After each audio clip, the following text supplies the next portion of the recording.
Long days, pleasant nights, and welcome to Kingslingers, a Doof media podcast journeying through Stephen King's Dark Tower series and beyond. I am your host, Scott Daly, and I have a confession to make, folks. You see, folks, Matt Freeman doesn't exist. I made him up. I just needed a co-host in order to do this show. So I created a person to chat with. If you were wondering why my predictions were always spot on, it's because I'm not a real person. And I've definitely read these books before. I'm just throwing my voice, folks. That's all I'm doing. So sorry about that. Yeah, sorry. All right, on with the show. This week, Black House continues with chapters 3 and 4. We continue this weird kind of bird's eye view introduction to the town of French Landing and the Cooley County it sits in. But things change a little bit because we do finally meet both our protagonist and a familiar face all in once, because this is the reading in which Jack Sawyer appears in our book, Matt. Yay. So we have tons and tons and tons and tons of things to say about these next two chapters. I am very excited to get in them with you, but I just want to get your overall feeling right now, Matt. How are you enjoying the book so far? Okay, so just to step back for a second. Last week, I was maybe more negative about the intro to this book than I have been about almost any intro on any of the books we've covered. And it was really interesting to me because our listeners are wonderful. So they didn't say, Matt, you're fucking idiot. But they did sort of say, I got a lot of like, I disagree. I think the intro to the book works great. And that made me think, okay, well, it doesn't change my opinion to hear that. I had the reaction that I had, but it makes me think that like maybe I've missed something. And then these next two chapters that we're going to talk about today rolled around, and I like instantly fell in love with the book and just like everything that it was doing. I was like, yes, this is genius. More of this. And I don't know if it like retroactively made me like the first two chapters. I still don't like the choice of doing the like floaty bird's eye view thing. But I think that I'm going to love this book now. And maybe, you know, if I ever go back and reread the beginning, maybe I'll feel differently about it because of that. So that's that was more of a zoom out than I usually do. But I definitely went from being pretty leery about this book to just like being like really wanting to dive into it this week. That's great. That's great to hear. Yeah, I mean, I think, you know, I went into this book firmly in my head being like, Talisman is the better book. And I went into last week, and then my reaction to the first two chapters last week, like, oh yeah, I'm kind of vindicated in my opinion, my assumption going into this, my remembrance of comparing these two books in my head. And then I got to this week's reading, and I'm totally with you. Not only did everything work better on me, but it's really kind of amazing seeing the book just kind of hit its stride. I will say it's very interesting that like the second we get to Jack, this whole conceit of like the bird's eye, eagle eye flying through the city thing just kind of goes away. And the text kind of resumes this very Talisman-esque, not in the tone, but in the writing style, where there's still a little bit of the Straubian kind of more poetic prose in here, but it's mostly just feels like I'm in a Stephen King book again. Yeah, I think that's right. I mean, I think very briefly it's like, and now we are with Jack, and then it switches into just like the normal, you know, like you said, the normal tone, the normal style. Yeah. So it was great, and I am very excited to talk to you about it. So let's do that. But first, we do have a quick announcement just for those of you that are not current patrons.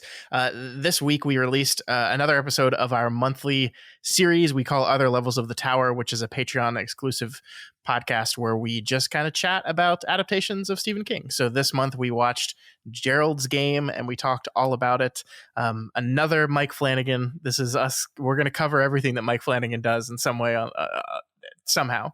We're committed to this, and so this month is Gerald's Game. So if you are a patron at the $10 level or higher on Patreon, that should be available for you right now. If you're not, it's a pretty great time to join and check that out.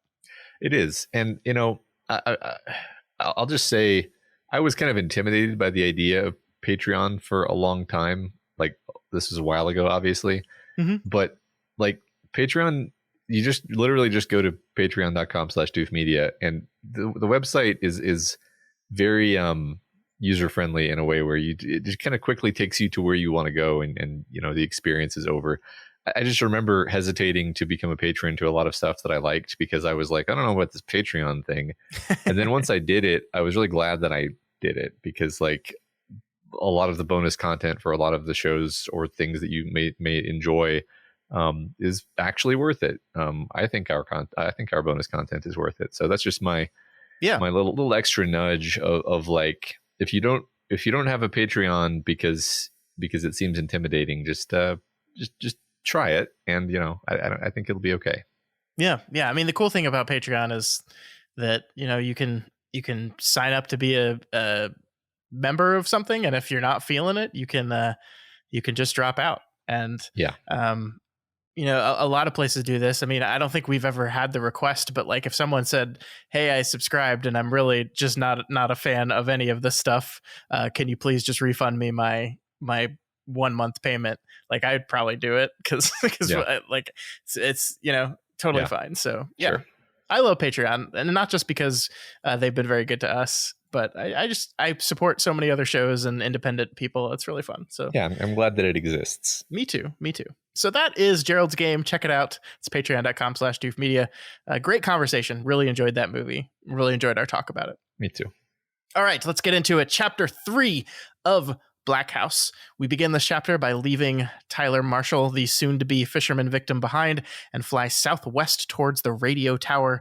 And it's finally time to meet the voice of French Landing, George Rathburn, who we quickly learn, Matt, is not a real person. We learn that actually he's a skinny, silver-haired blind man named Henry Layton, who just made up a personality because he thought that it would be good for his radio show, and was right. So George Rathburn doesn't exist. I'm curious if you saw anything like this coming. Oh, absolutely not. I think this reveal was the nanosecond that I fell in love with the book, and then that's great. Proceeded to love it even more because it's such a creative like swerve, because they know exactly what expectations they've set up. Like the book says, okay, we're gonna go see Rathburn, whatever. We're gonna go see this character now, and you're like, I know exactly, he's gonna be. You have a picture in your mind of what you're going to get. And it's like, what? This is, and then it's immediately you're curious, right? That's the desired effect, which certainly worked on me, is like, oh my God, I'm so curious to figure out, who is this guy? Like, who is he really? Why is he doing this? Like, what is it about him that lets him do this? And then as we meet him, in the next few paragraphs, we're going to see like, what's going on with this guy? He seems really unusual in a way that really piques your curiosity. Yeah, and Henry Layton is such a great Stephen King character, Like I feel like there's always, in every one of these books, there's always like, a person with a disability of some kind. King loves to do this a lot, right? He like one disability or another. He likes having blind characters. We talked about this when we watched the Langoliers for Other Levels of the Tower, but he likes to have a character like this. And I think Henry is just like one of the best examples of King kind of exploring these. Definitely not the protagonist, but like, adjacent to the protagonist, interesting characters that you're almost immediately intrigued with. Yeah. Intrigued is exactly the right word. Mm-hmm. And I like what you said about how the book knows what you're expecting, and we know that the book knows what you're expecting because the book kind of has the balls to come right out and say it, right? Like the line here when we realize that this man is George Rathburn, is in our mind's eye we see a guy with a huge belly hanging over a white belt of his checkered pants, right? Like the idea that the book is like so confident that it knows where your head's going that it can just kind of call it shot is really interesting. Yeah, exactly. And that just enhances the whiplash. And then as we see, he behaves in ways that are off. It's interesting because at this point in the book, I'll just tell you my perspective on him is kind of ambivalent in a very fun way, because like I like him. The fact that he seems to get along with Jack makes me think that he's a good guy, but he also seems to have something sinister about him. I mean, just the very fact that he has all of these personae makes you think like, well, what kind of person behaves that way? Like that's a sort of innately dishonest way of being, isn't it? Does this imply something dark about him? Does he have dark secrets that we need to be aware of? Yeah, no, I like that. That's an interesting angle for sure. Because yeah, we really don't. We get told, that he is for people, right? Mhm. He's Rathburn. He's also another radio personality called the Wisconsin Rat that works at a college radio station. Mhm. He's also a person named Henry Shake, and then he's himself, and then he also has another one. He actually has a fifth one that he's occupying to play at the elderly care facility at Maxton's, right? That he's going to. So yeah, he just seems like a type of person that is going to invent these personalities, and we see that that's true, but we don't see why, really. Like, we haven't been told specifically at what point in his life did Henry make the decision that this is how he was going to live, and why. Yeah, and I'll just say, like the book left me with this suspicion of like, well, does he have another persona? Is he actually the fisherman? Which the book sort of gestures to, actually. Yeah, you're so right, because we see basically in this moment where we meet Henry, we see one of the local interns at the station has discovered his secret, that he is the Wisconsin Rat and is trying to feed Henry some music to play on that show. And the interesting thing about that is Henry's reaction to this is very immediate. Like, he is very, very, very concerned with guarding the secret and keeping it from being discovered. I think he kind of throws it away as just like, he really likes the Wisconsin Rat. He likes being this guy, and he doesn't want to have to give that up. But yeah, the ways in which he like jokingly threatens Morris about telling his secret are interesting, right? He's like, yeah, if you tell anyone, I'll kill you. Kill me. Yeah, Morris says, laughing. And eat you, Henry says. He is not laughing, not even smiling. Yeah, right. Morris laughs again, but this time the laugh sounds strangely forced to his own ears. Like you're Hannibal Lecter. No, like I'm the fisherman, Henry says. He slowly turns his aviator sunglasses towards Morris. The sun reflects off them, for a moment turning them into rufous eyes of fire. Morris takes a step back without even realizing he has done so. Albert Fish liked to start with the ass. Do you know that? So it's really interesting that you say, like, you kind of bit on this in that what the book is trying to do is, in this very kind of roundabout way, get you to associate this man with the fisherman. Yeah, right. I think that we're intentionally maintaining some ambiguity. Like, there's been a couple characters that the book has indicated to us might be the fisherman, and basically the gross guy in the old folks home is the other guy. I forget his name. Sure. Burnsides, I think. Which, I lean more toward him than toward Henry, particularly because I like Henry. But maybe he has another territories related persona that he's not aware of, right? Like that's the kind of thing you have to consider in a story like this. Like, maybe whoever is the fisherman, like, doesn't even know they're the fisherman. Like, maybe they're flipping and they don't even know it. Like, I that's not so much a prediction as just like, that's the kind of thing you can do in the kind of story where you have like that, I don't know, that concept in play. Sure. Yeah. And I think one of the fun things is, like, Morris kind of is like, yeah, you can't be the fisherman because you're blind. And that, like, to a rational person living in a rational world, that certainly makes sense. But we know we're living in a world that is not that. And so his inability to see is not the impairment, or could not be the impairment that you would normally think it would be. Exactly. Yeah. So yeah, it's just a lot of fun stuff playing with that here at the beginning. It's another thing that jumps out to me about Henry specifically is in the Talisman. The Talisman played a lot with duality. Everything was about twins and just the duality of man, and the idea of werewolves, and werewolves are about the duality of man.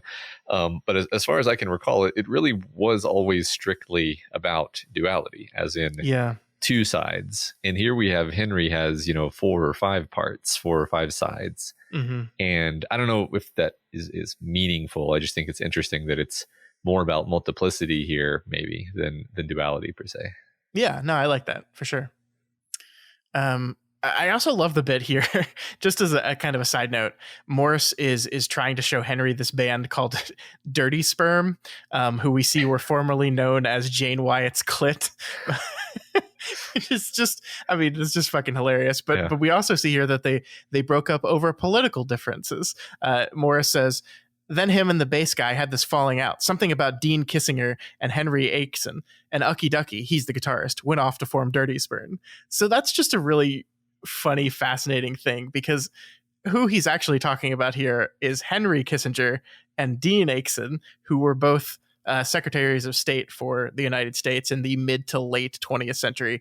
And both are fairly controversial figures. You know, you could say that Aiksen's foreign policy is what directly set up, you know, the Cold War with the Soviet Union. And then, of course, Kissinger was awarded the Nobel Peace Prize for his work on a ceasefire in Vietnam, which is a whole big thing because, like, he was co-awarded it and his nominee like refused the award, and he took it but donated the money that came with it, and then he returned the award after South Vietnam fell like a year later.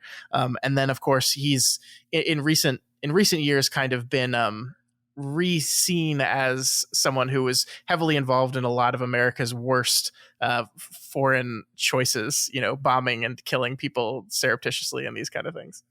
Right. Yeah. Nowadays, the common take is just that Kissinger is just a war criminal. Yeah.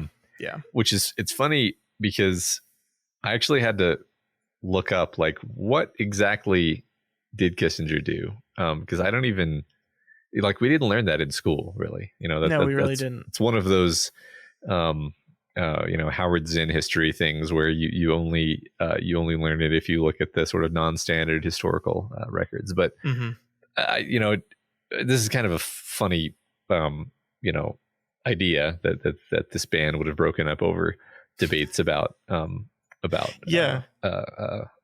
like secretaries of state specifically. But it makes you wonder what they were actually arguing about. Right. Yeah, I mean, who knows? Like, but I do wonder if this is like something that's going to be relevant for later. Not this argument, but I mean, like, thematically, the idea of like these sort of conniving men in positions of power who are scheming for advantage of their country in different ways. I don't know. Just a thought. It kind of reminded me of certain things that were indeed happening in the Talisman. So I picked up on that. That's fair. I hope, Matt, that the Dirty Sperm becomes really, really essential to the themes of the book. Yeah, I hope that Dirty Sperm are like the main characters. So we leave Henry behind, and from him we fly up into the air again and get another little beautifully written bird's eye view of the town section again. But I love that the difference between, I think, this one and some of the stuff at the very beginning of the book, and why this works a little better, is because here in this moment we know a lot of the characters in town now, and so the text is able to grip onto these characters a little bit more, and so we do kind of have an anchor here. Like, I love this line here: "We won't go that far upriver, however. We have enough ghosts to deal with right here in French Landing. Let us instead fly over Nailhouse Row once more. The Harleys are gone. Beezer St. Pierre has led the Thunder Five off to the day's work at the brewery. Over Queen Street and Maxton Eldercare. Bernie's down there, still looking out his window. To Bluff Street. This is almost the countryside again." I love that. Like that not only are we orienting ourselves in space, but orienting ourselves in character as well. Yeah, that's a great point. I agree. Like, for all that I didn't super enjoy the floaty camera for the first bit, now that we can sort of take advantage of the fact that we know all these people, then we can leverage that. We can say, okay, well, you know, this is where this is relative to this spatially, and this is relative to this, like, relationship wise. And I begin to see it working here, and maybe my feelings about it will shift. I don't know. Sure. So from here, we meet Dale Gilbertson, chief of police, right in the middle of his morning cereal and reading about the handiwork of local muckraker Wendell Green, who just continues to be basically verbally tar and feathered by every character we met. We have not yet met a character that likes Wendell Green, and spoilers, we will not throughout the rest of this week's reading for sure. Yeah, it's pretty funny. We also see Dale is checking his file, and we learn through his police file a bit more about the Fisherman and Albert Fish. And we learn that the name Fisherman is actually rather fitting here, because not only is he killing his victims in the same manner that Albert Fish did, but he is also leaving notes to the victim's family, just like Fish originally did. So this is a moment where it kind of makes it clear that not only did Wendell dub this guy the Fisherman, but the perpetrator himself clearly wants people to associate him with Albert Fish. Yeah, it's superficially looks like a copycat killer. Sure. My theory at this point is somebody is killing the children for some reason that probably has to do with Dark Tower stuff. But they don't want that to be obvious. So they're pretending that they're putting a gloss on their actions to make it look like, oh, this is a Fish, this is an Albert Fish copycat. Like maybe they need, it's going to be horribly morbid, but that is the subject matter of the book. Maybe they need like the flesh of children for some magic ritual. Jesus. Okay. And hey, it's Stephen King, man. And it's some evil ritual, right? And then it's like, well, got to cover that up somehow. So let's make it seem like it's a Albert Fish copycat, right? Cool. That's my current theory on what's going on here. Cool. I just want to mention that Dale Gilbertson is just the most Stephen King name for a mediocre and marginally effective cop ever, isn't it? And he's the perfect kind of King cop, right? In that it's not that he's bad at his job. He's just not like great either. He's probably the perfect police chief for a town that usually doesn't see any kind of crime like this, right? Right, exactly. Yeah. And I love this little detail about his character that we see here. The book doesn't even draw that much attention to it. It's just that he keeps calling the criminals doers, right? Mm. Like when he's talking about the Fisherman, he calls him a doer. Like the doer did this, the doer sent this note. And he also does the same thing with when he's remembering his interaction with Jack and how Jack helped him catch that bad guy, or he helped Jack catch that bad guy rather. He calls him a doer as well. The doer did this, the doer was a genuinely bad guy. And I think that's such an interesting character detail to hang on, because I've never really heard that word used that way before. Yeah, I feel like maybe I have, but I can't remember where. But yeah, no, I do like that. I think that's a very Stephen King sort of thing to add that kind of characterizing detail where a certain character uses a certain word in an unusual way. Yeah, no, I think so. So we do learn, Matt, that Dale is over his head with this one, right? He's got some state police here to help out. He even has an FBI consultant to help him out. But they're kind of making it clear to him that they are just in an advisory capacity, and this is his show, which means, of course, that it is his responsibility if he fails to catch the Fisherman. So we do see in this moment that this makes Dale really wish that he had his good friend and retired police detective Hollywood could help him out. Hollywood... who, of course, we quickly learn is a man named Jack Sawyer. Last week you asked me, who's this Hollywood guy? And I was like, I don't know. Why are you asking me? How the fuck should I know? And what I love about this is that I'm pretty sure the book says Hollywood Jack here. And I was like, Hollywood Jack, and I was like so happy. And yeah, I mean, it fairly shortly confirms for you that that's who it is, but the fact that it kind of it leads you there without just blowing it immediately, that made me very, very happy.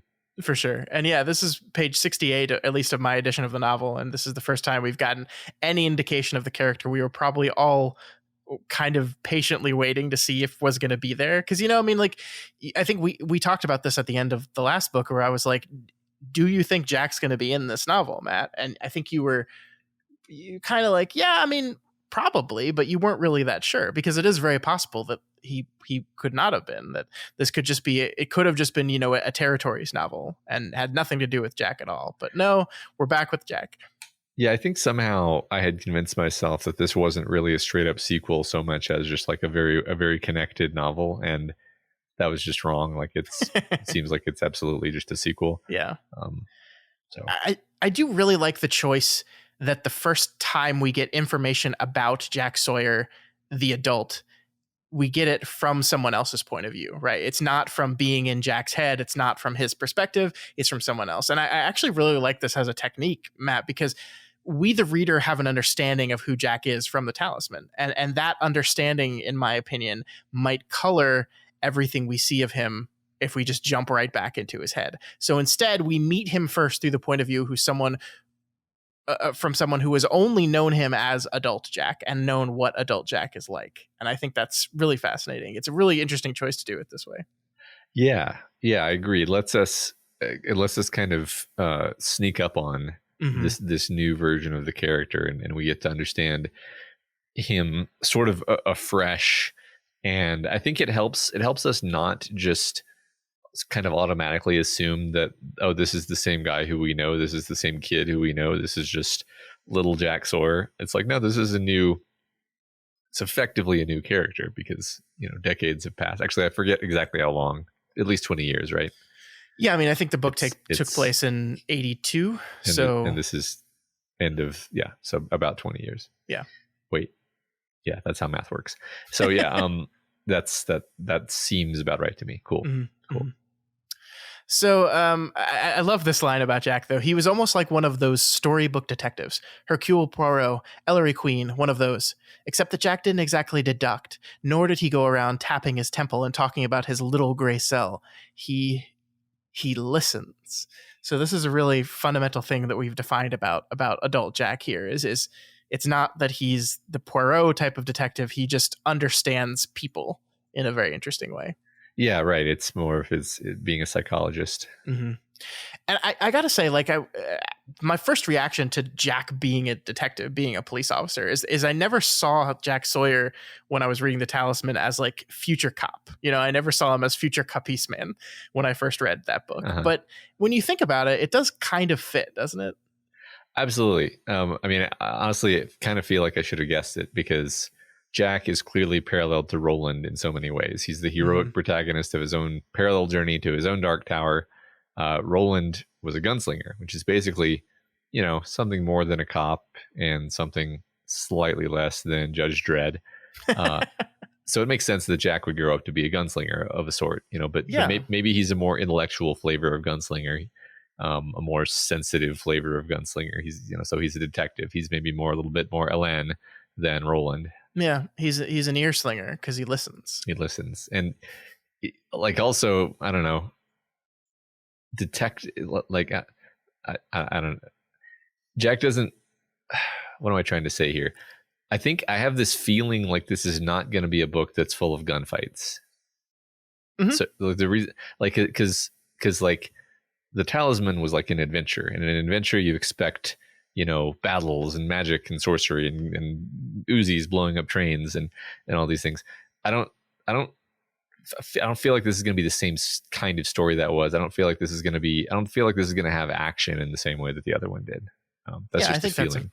Okay. I think that's a fair assumption. Yeah. Okay. Cool.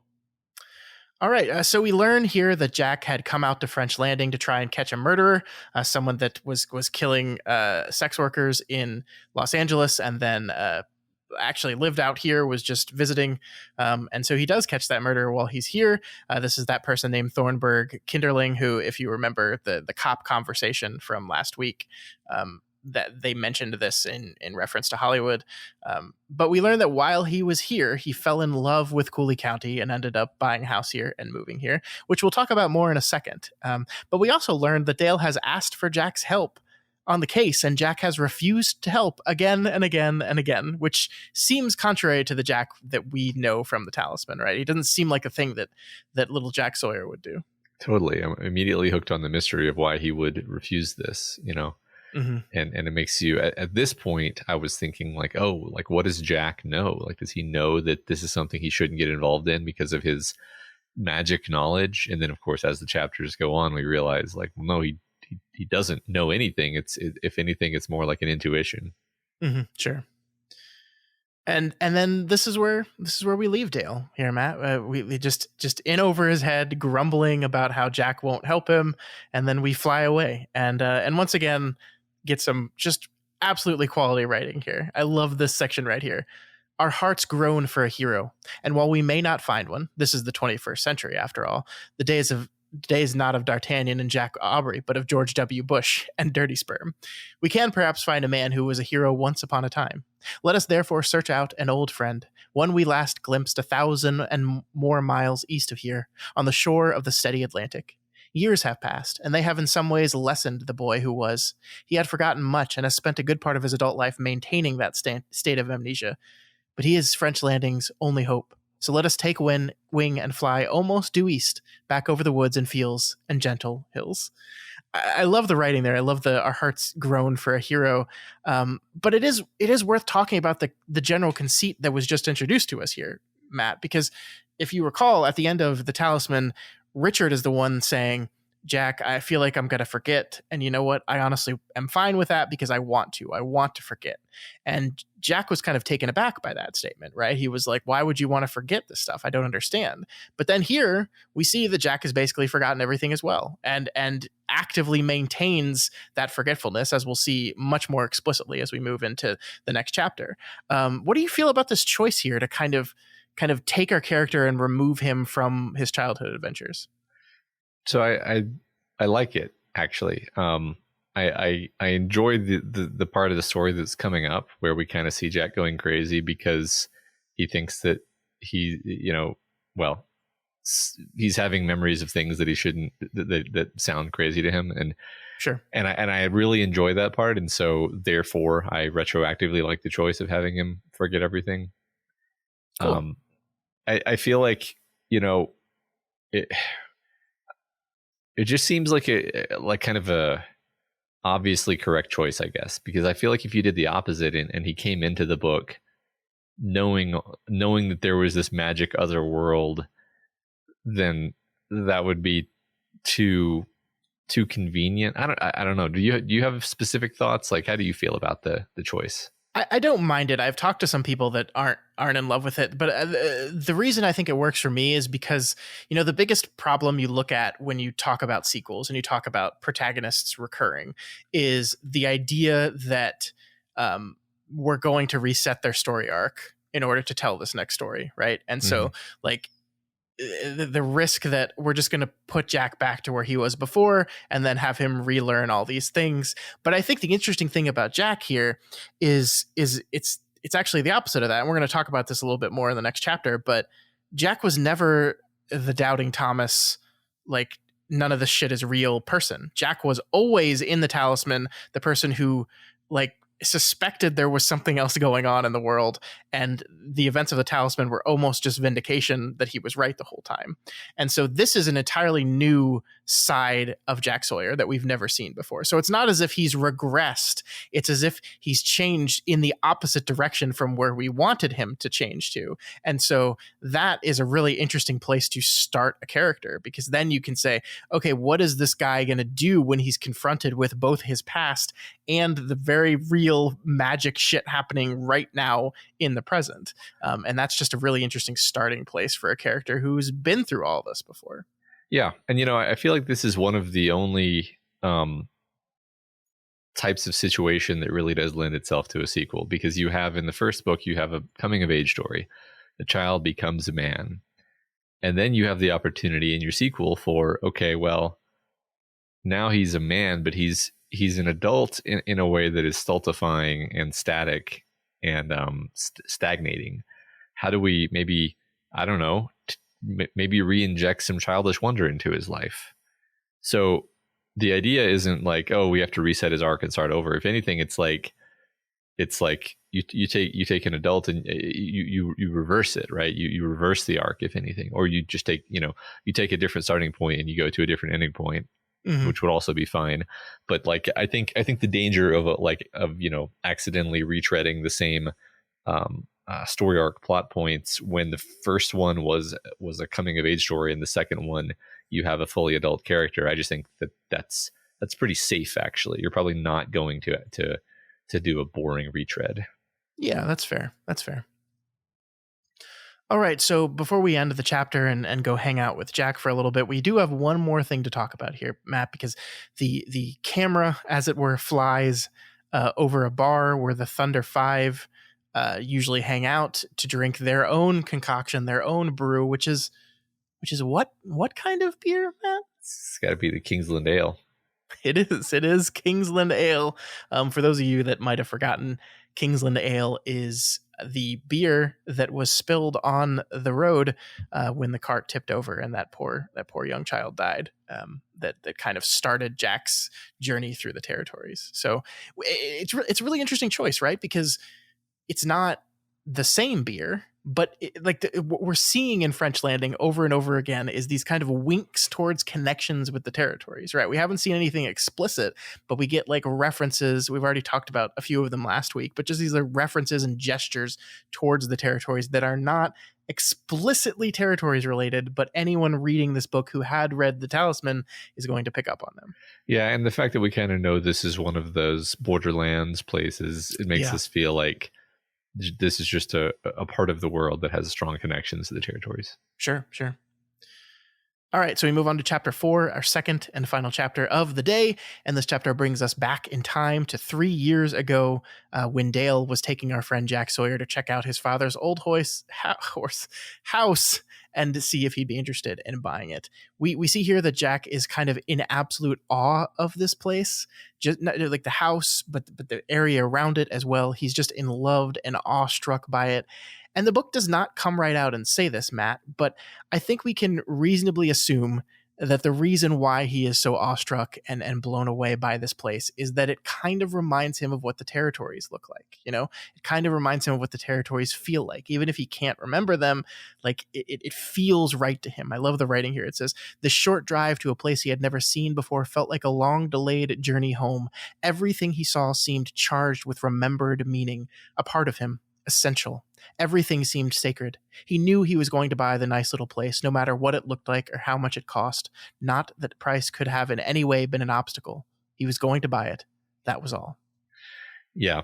You know, I think in this moment of the story, it wasn't totally clear to me whether or not Jack knew that it reminded him of the territories or not. But as you say, it's clearly the case that this is strongly reminding him of the territories in a way that's affecting him in this extremely emotional way. And he's just, he just knows that he had, this is his destiny. He has to live here.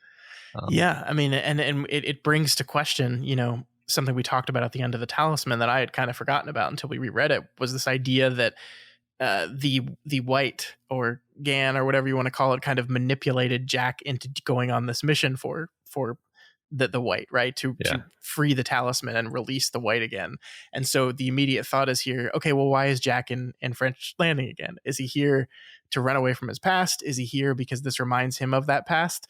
Or is he here because the white wanted him to be here and so pushed and prodded and led him towards this thing, similar to what we talked about in Insomnia? So we don't know, but I think the thought definitely popped up in my mind. Yeah, no, for sure. I was thinking Ka, right? I was thinking Ka is moving him into position for its own needs.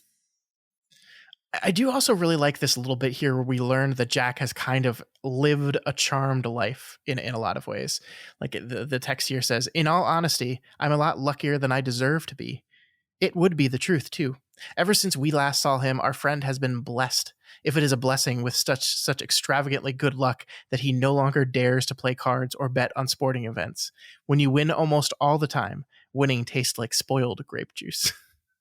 So yeah, the implication here is that, Jack's time, I guess, with the talisman, with the white, or just as a reward for the things he did, is to kind of live a lucky, blessed life where things just kind of seem to work out for him.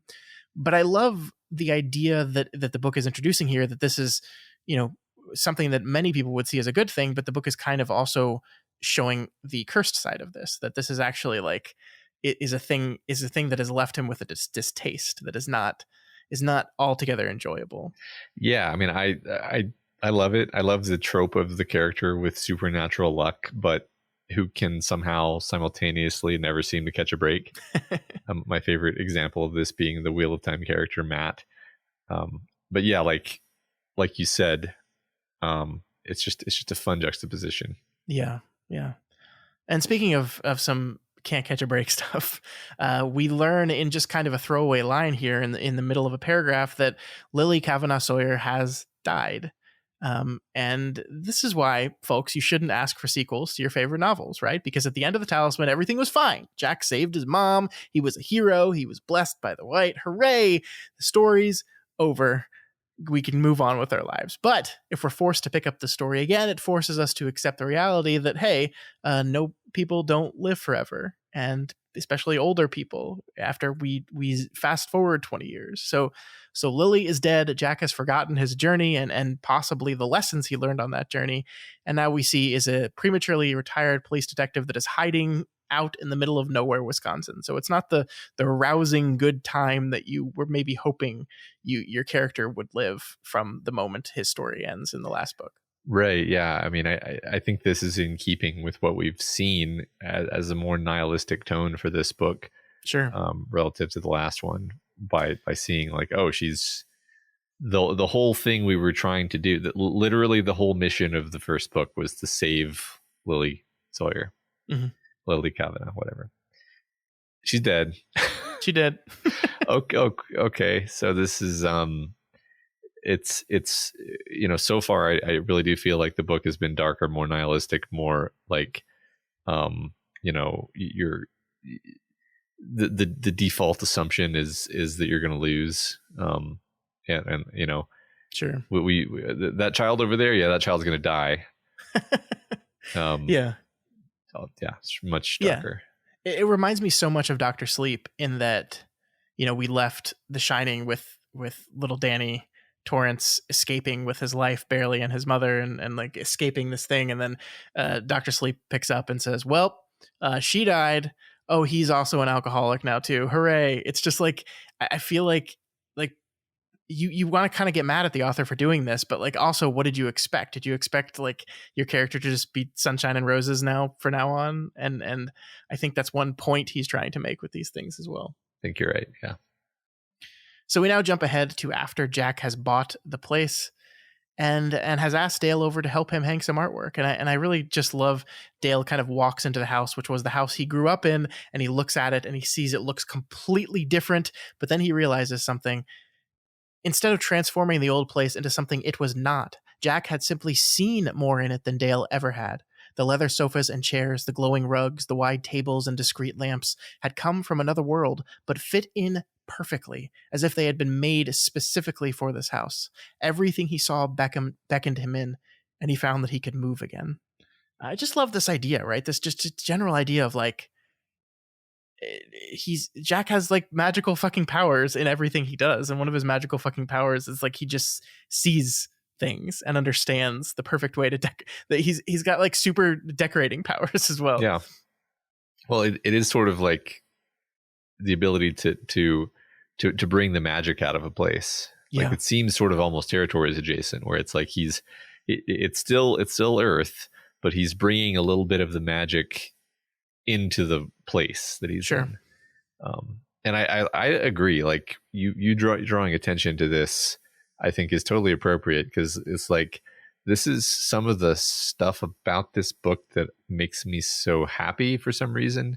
Like in a book that's actually been very dark up to this point, I found myself like smiling and happy a lot during these chapters. And I think a lot of that was this sort of thing where the book is sort of indulging in a niche genre that I will call cozy fantasy, which is like the fantasy of how nice it'll be to finally retire and have everything at long last be set up just the way you like it. You've got your nice rugs and your nice furniture, and the wood is polished to a fine glow, and you can relax and have your scrambled eggs and your coffee, and that's your life. Your life is just, perfectly comforting in every way. And I think the book's probably going to do something interesting with that, because I don't think Jack's going to stay retired, because that would be a really boring book. But like, because I mean, one way of looking at it is just like what I just described, using positive valence words, could be described as like total stagnation bordering on paralysis and death. where like every day is the same because you're just so comfortable and cozy that you sort of do nothing and shrivel up. Yeah. The book hasn't said that's what's happening, but I somehow this stasis is going to get broken one way or the other. Yeah, I know. I think that's fair. It's really interesting because you're absolutely right, and so much like we haven't actually gotten to Jack's head yet, so we're just kind of hanging out in Dale's head, and so like Dale has such love and appreciation and respect for this guy that he can't like. He sees it as this perfect existence, right? And we'll see when we get in Jack's head that it's a little bit more complicated than that. That's a good point, because from Jack's point of view, he's not thinking about the sofas and chairs and glowing rugs. That's just, it's kind of like how you kind of become blind to your house, right? Like you walk around your house and you don't think like that sofa. It's just like, that's just part of the environment that you don't even notice anymore, right? Mm-hmm. I think that's because like when we get to Jack, it's a very internal experience. The narration is very focused on what's going on inside of him. Yeah, for sure. I do think some of my favorite writing in this chapter overall, though, is the way Dale and Jack interact in the scene where he's helping him hang paintings in his house, because like we see that Dale is kind of prodding and exploring Jack, like the mystery of Jack, like who is he? What's his past? What's he doing here?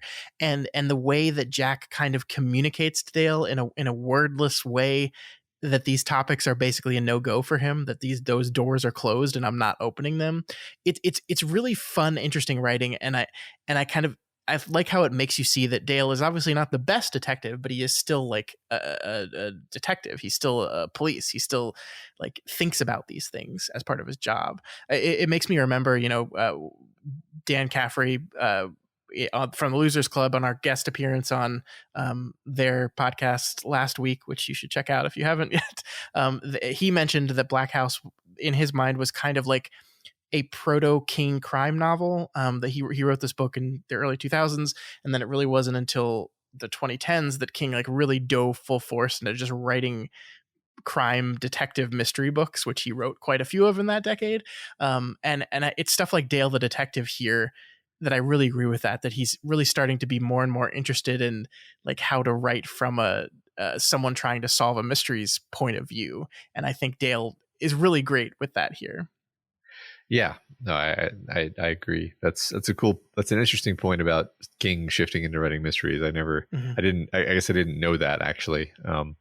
Yeah, I mean, he wrote, so there's the Mr. Mercedes, and that there's a trilogy of books starting with there that are just crime. I mean, they have some weird shit in them, but they're mostly just crime novels. And then The Outsider that he also wrote, that is just kind of a continuation of that series, but definitely does have some otherworldly stuff in it. And then he wrote some hard case crime novels, and like he's just been really, really into it lately. Cool. Awesome. Yeah. But I don't know. I love this whole thing. Like the writing here is like, Dale got the picture. Here was another locked door. This one had declined to open by as much as a crack. History was not spoken here. The past had been nailed shut. And like, because he pried even a little bit, we see like the dynamic of their relationship change here, right?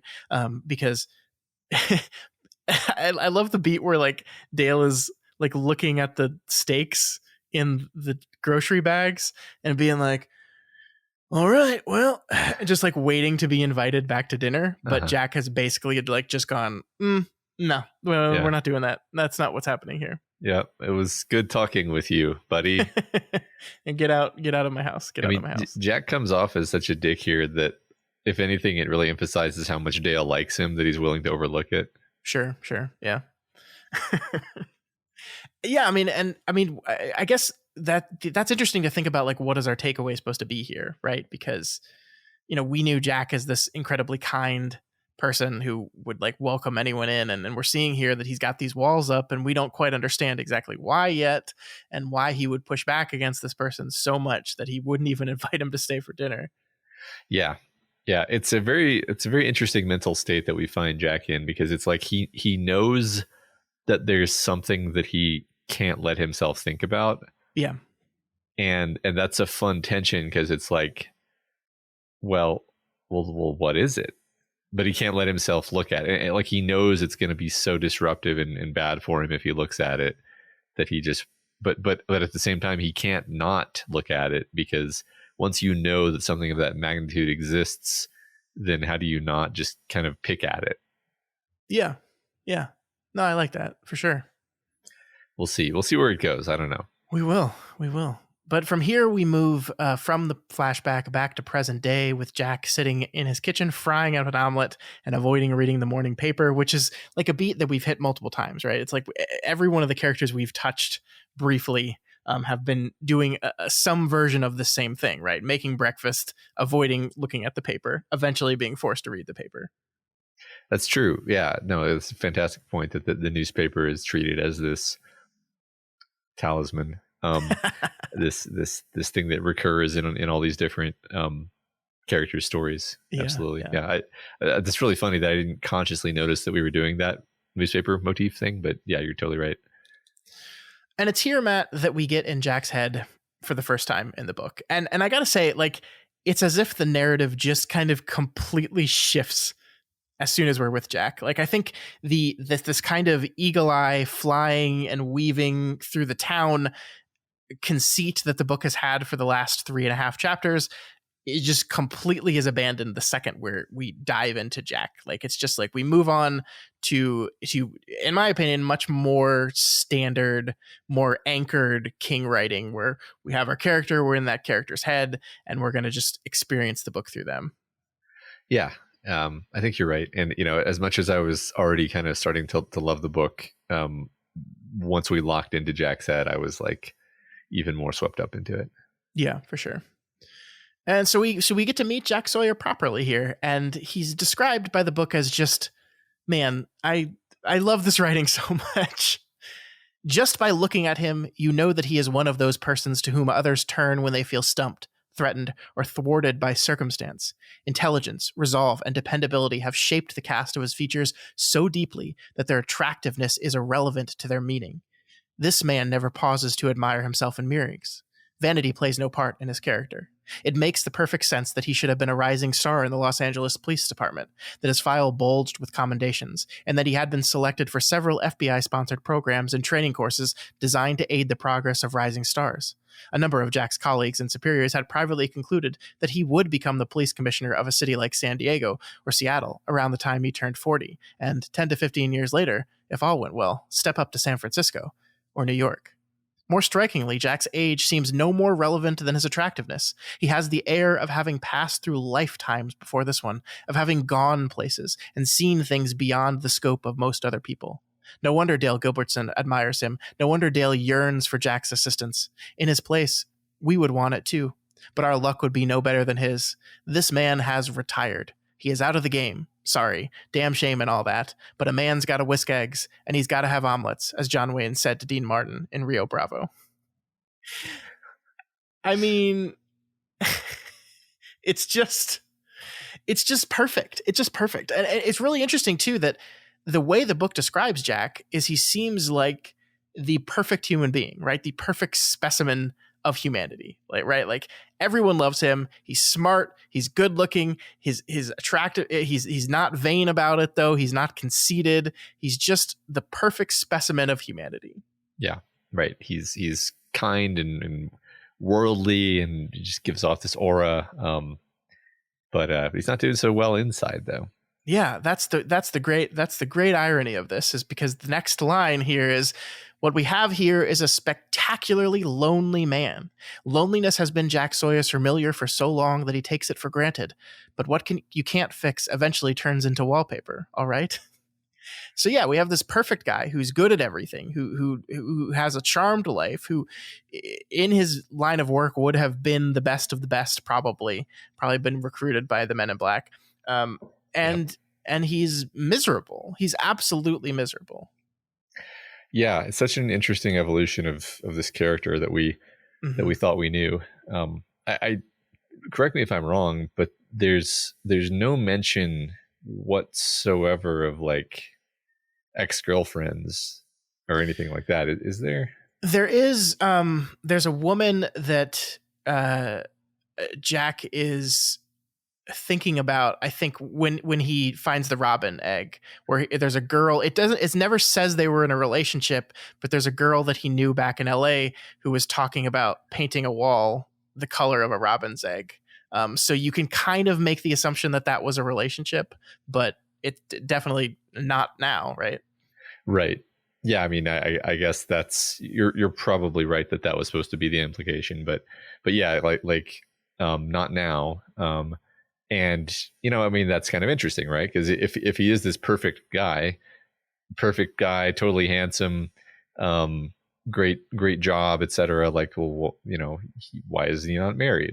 Yeah. Why does he not at least have a girlfriend? And I think the answer has to be something like he has not allowed anyone to get close to him in that way. Yeah. And or maybe he did have a normal sex life or whatever up until this thing that happened 3 years ago, and then ever since then he's been pushing people away. Maybe that's it.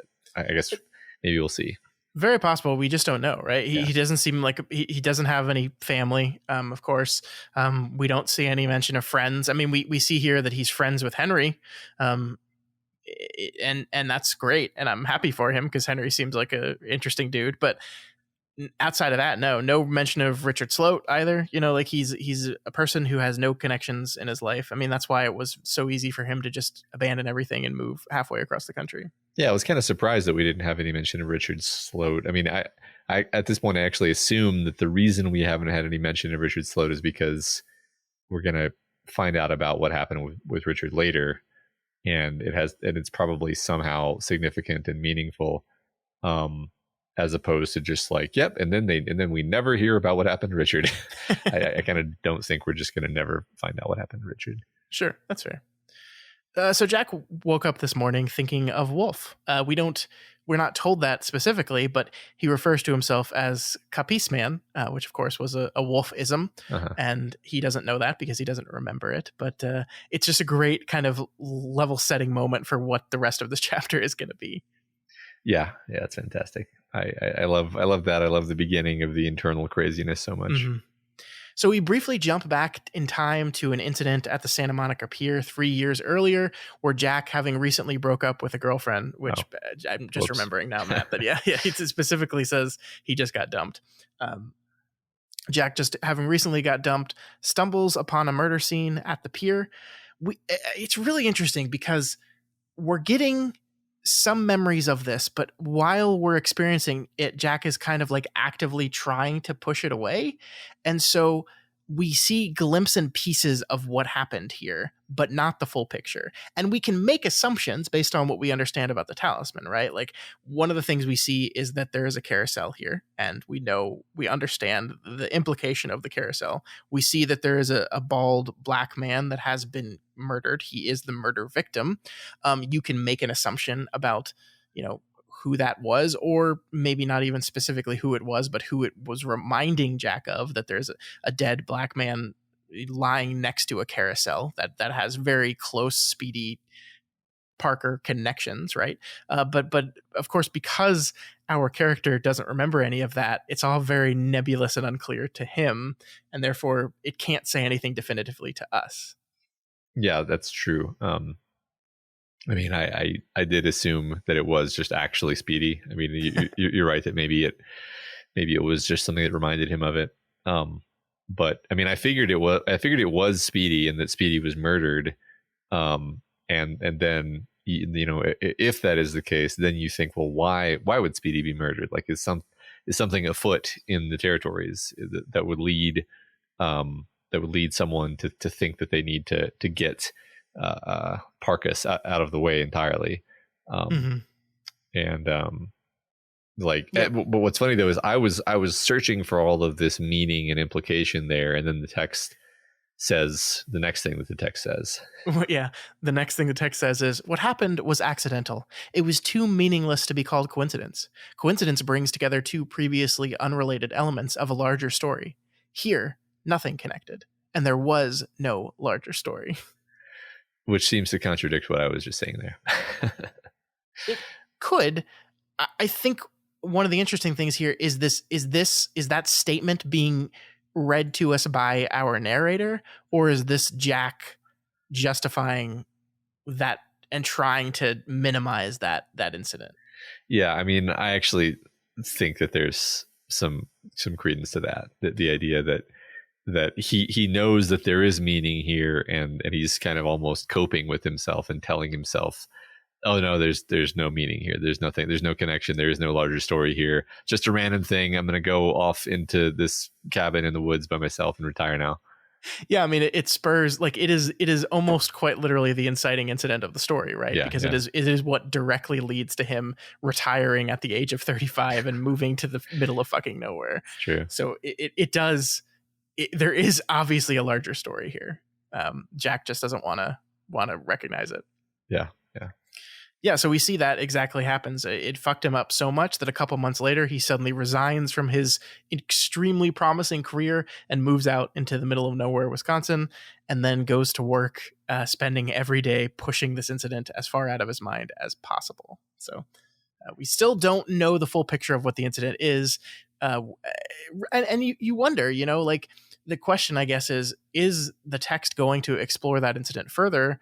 Or is it enough that we kind of know the skeleton of it from our understanding of the talisman? Yeah, I mean, that's a good question. It seems significant. It seems mysterious. It seems like the trailhead of a mystery. I guess I'll be surprised if we just never find out what the deal was with this. Sure.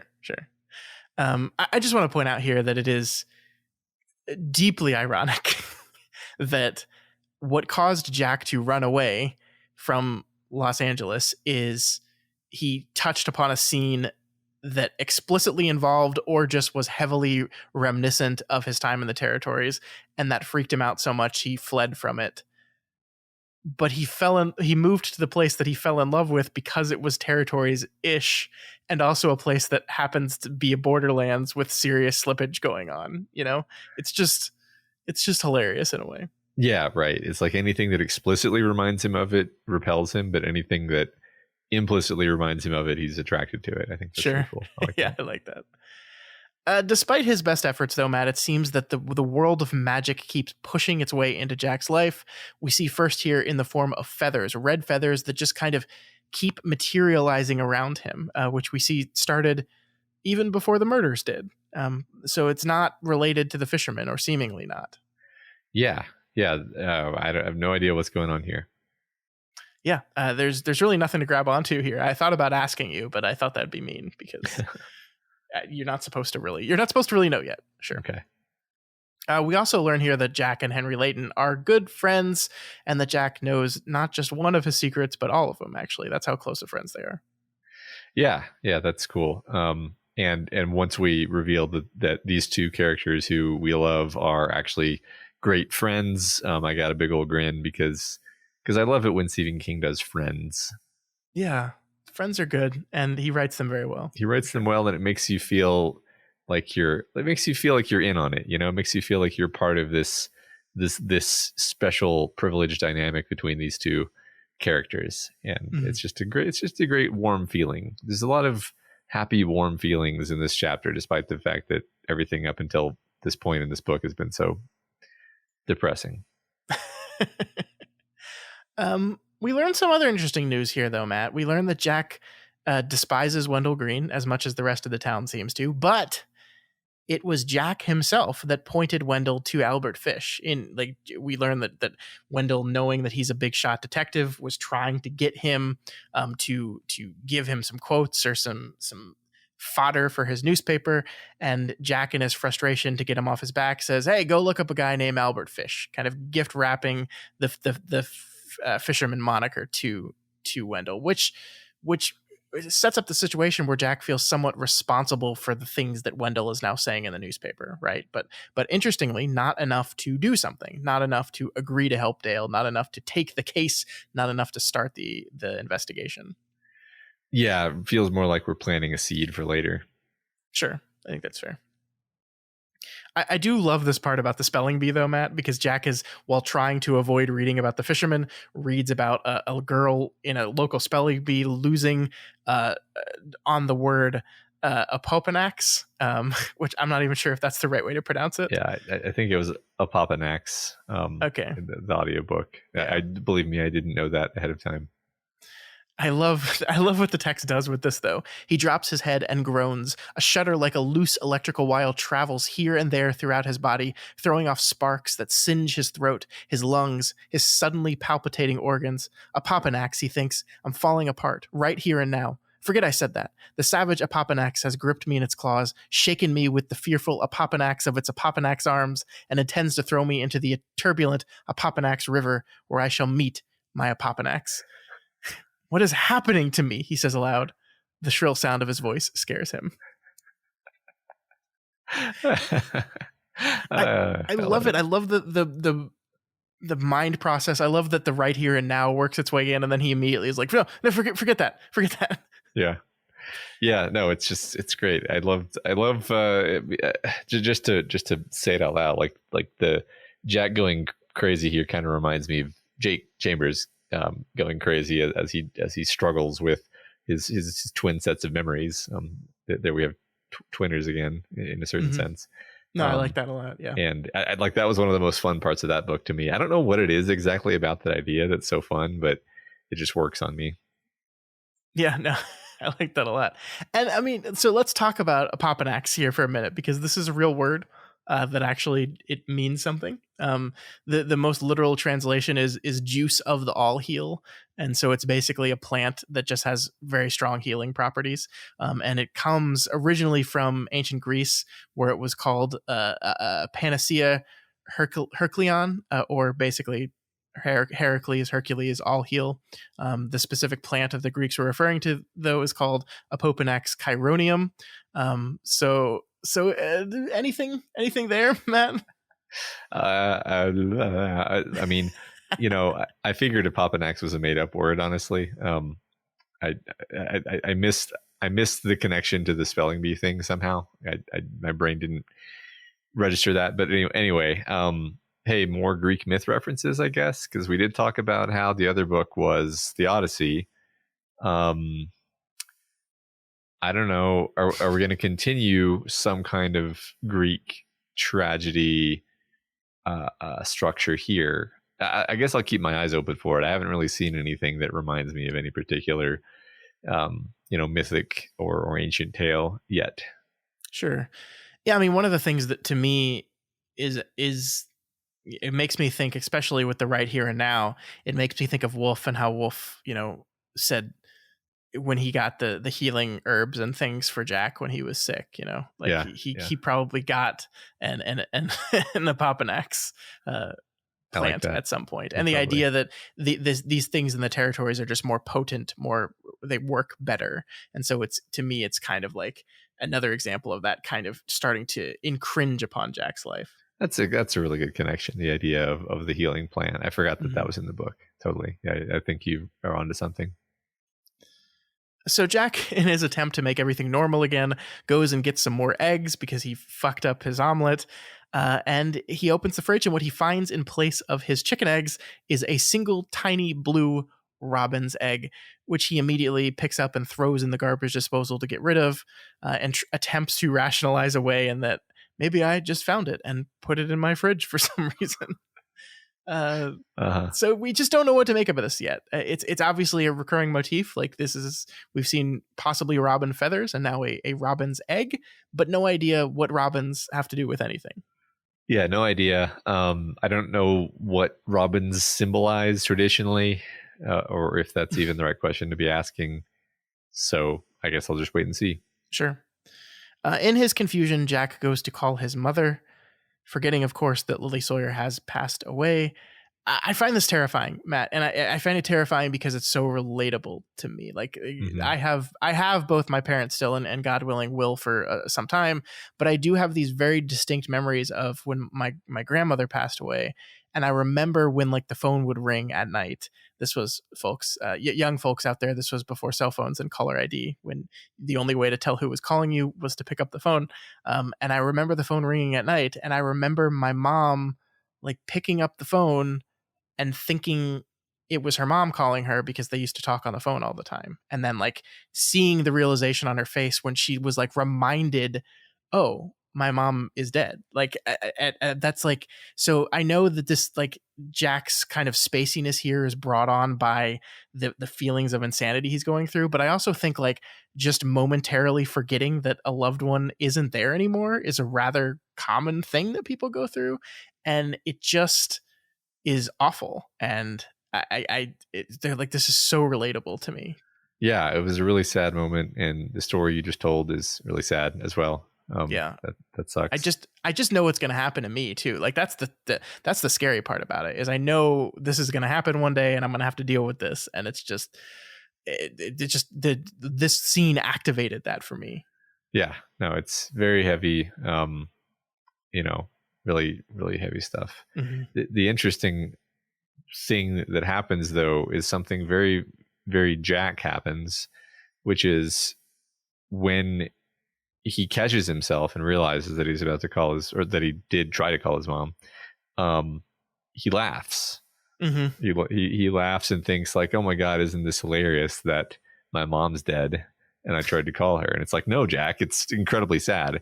Yeah. But that is like the Jack way of reacting to things. And we kind of got our answer at the end of the last book that like, because he is sort of this supernatural being almost. He's this sort of avatar of the white in some specific ways. Like the power of laughter as like a healing, font of goodness is with him. And so that's why he laughs when something terrible has happened. But like fundamentally setting that aside as kind of the magic explanation or whatever, I think that Jack just laughs when something is incredibly sad. And like that is the way he reacts to things. If something makes him really, really sad, he laughs. Yeah, I think you're right. Instead of crying. And so I think we already kind of know this, but I just want to pay attention to that going forward and see if there's any other times when we see him laugh. It's great. And it's one of those things that I'm very glad they carried over, Mm-hmm. That this was something we pointed out several times in the Talisman, and we see here that we're aware enough that was a thing that they needed to make sure that existed here as well. I think this is another interesting thing about this book, and it's something that maybe we didn't talk about the Dark Tower very much, but just the idea that these are two books that were written almost 2 decades apart, and how hard must it be to not only get into the frame of mind to write these characters again, but just to recall everything about these characters again. Like you can always go back and reread the book, right? But like that's a whole different thing than being in the mindset of fully encapsulating yourself in these characters and being able to channel their voice in a similar way that you did 17 years ago. You're right. I didn't think of that. I mean, they must have at the very least gone and like reread the book really carefully to get themselves in that space, right?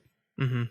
Yeah, and I think that's less of an issue in Dark Tower because there were only a few years always between them, right? I think it was no more than 5, I think was the most at any point during that series. So that problem didn't really raise itself for Stephen King that much. And I think you could argue that he was so intimately connected with those characters that he could just find them again whenever he needed to. Yeah.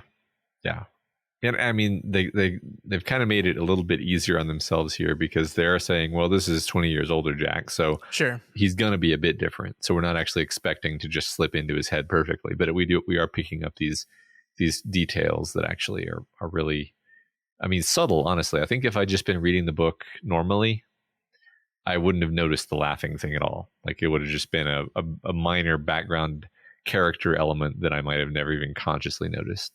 I think you're right, but I do wonder, like, one of the things I felt while reading this week's chapters was that this Jack is obviously very different from the Jack we left, but there is still an essential Jackness to him. I feel it. I feel it in the moments when he's interacting with people, in the scene with Henry that we're about to talk about coming up here. I just feel that.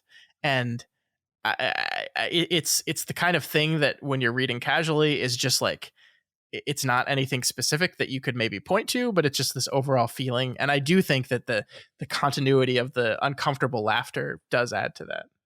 Yeah, I agree with you, by the way. Like I also feel it. Cool.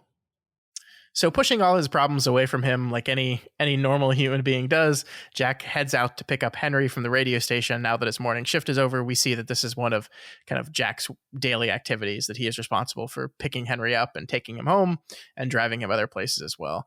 And I just want to say here, Matt, that I just love Henry and Jack's relationship so much. Like, even from the first time, like I like Jack pulls into the parking lot and like sees Henry standing there, and like he just points out how impeccably dressed he is, and like just how impressive he looks and wonderful. And I think the book says right here that Jack loves Henry. Like he looks at the sign that's been graffitied on the sign of the radio station, where I forget the characters, the people's names, but someone loves someone else, right? Like just kids, graffitiing their love on top of things. And he thinks to himself as he looks at Henry, this is the only person in my life I would say that about is Henry Layton. I love it so much.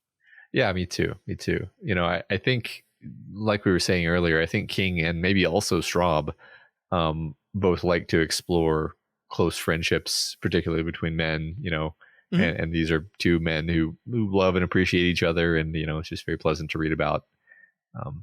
It's great, makes me happy. Yeah, it is interesting also that Jack has kind of replaced one wise elderly friend with another, right? Like instead of Speedy Parker, we get Henry Layton. Instead of a blind man playing guitar as Speedy was once on his journey, it's a blind man who loves to listen to guitar. Yeah, I think that connection is totally present and real and Mm-hmm. and there. It's funny when you describe Henry as an elderly man. I'm like, he's not an elderly man. But what's like, you're right, he's described as white haired. It's just like, because of the type of life that he lives and his really kind of eccentric personality and habits and hobbies and everything, I couldn't, like, my brain refuses to imagine him as any older than like 45. But he certainly is.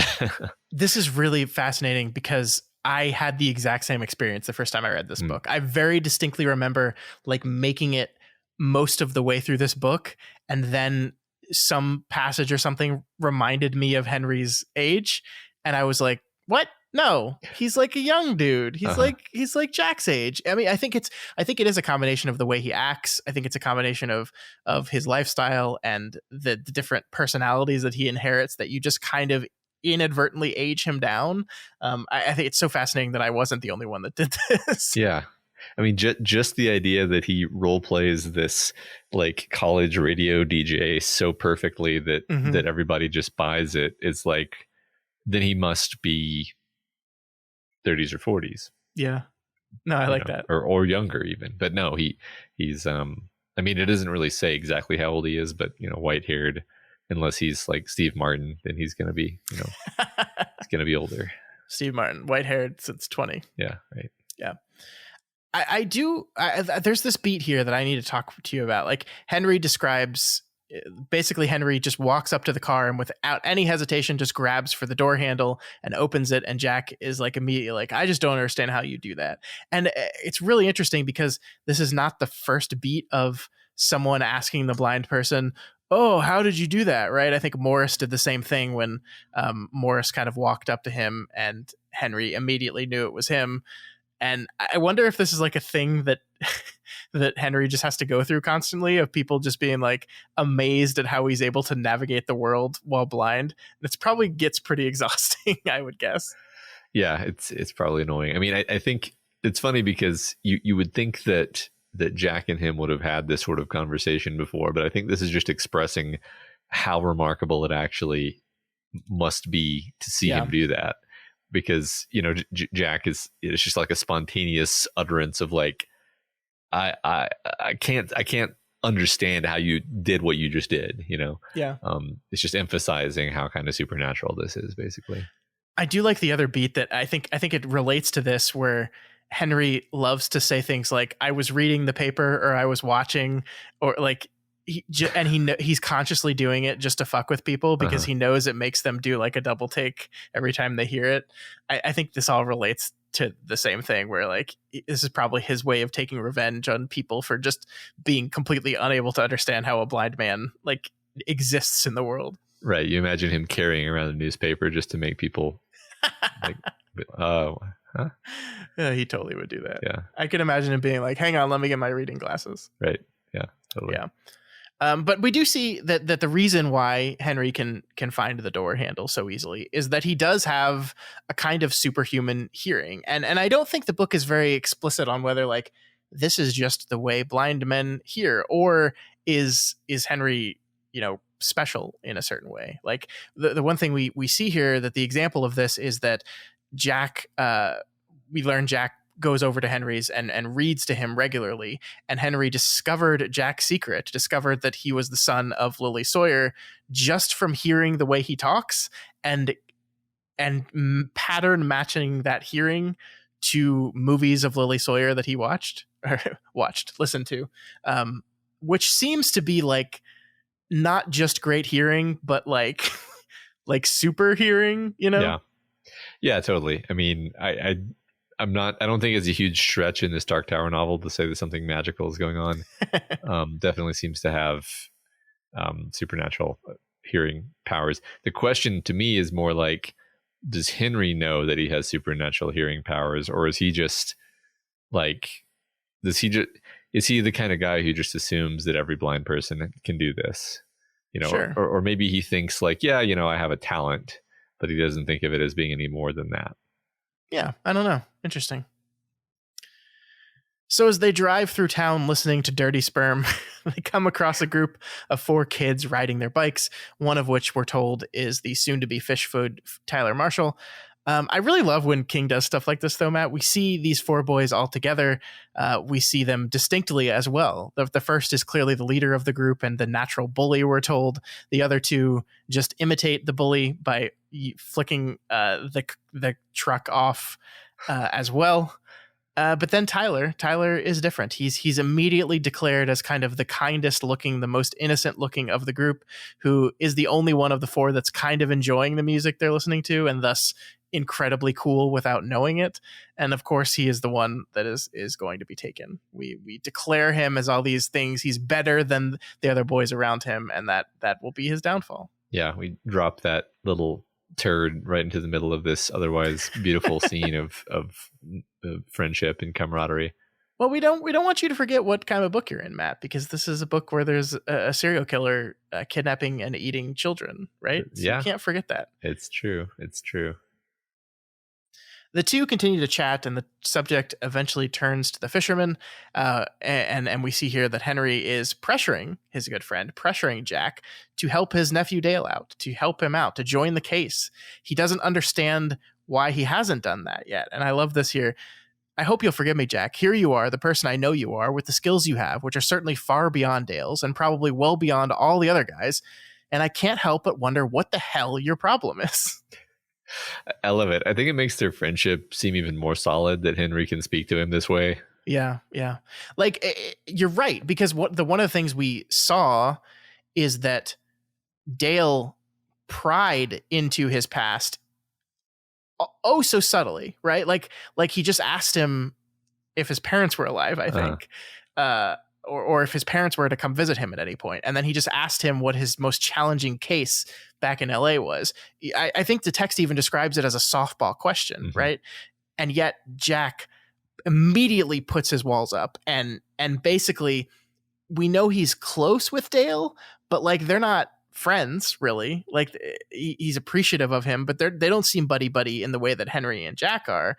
And Henry knows a lot of Jack's past, right? Like he was able to discover it on his own, and Jack didn't put up those same walls with Henry. So it does help define their friendship as unique and significant, especially when compared to the only other relationship we've seen so in the book so far, which is how Jack reacted to Dale. Exactly. Yeah. Even to the point of making me wonder if there's some specific explanation for why Jack is willing to let him in the first place. Mm-hmm. Well, yeah. Jack, though, is adamant in his refusal of the call, which that's a question for you, Matt. Are we doing a refusal of the call here, or is this just something else entirely? Oh, that's a good question. I mean, I think refusal of the call is sort of a it's one of the basic writerly tricks of beginning the story in a way that feels organic. That so what I interpret you as asking is, are we going to get back on the thing where we're doing the hero's journey? Yes. Beat for beat, like including chapters called Road of Trials. And I kind of don't think we are, but this certainly is hitting all of the hallmarks of a refusal of the call. Sure.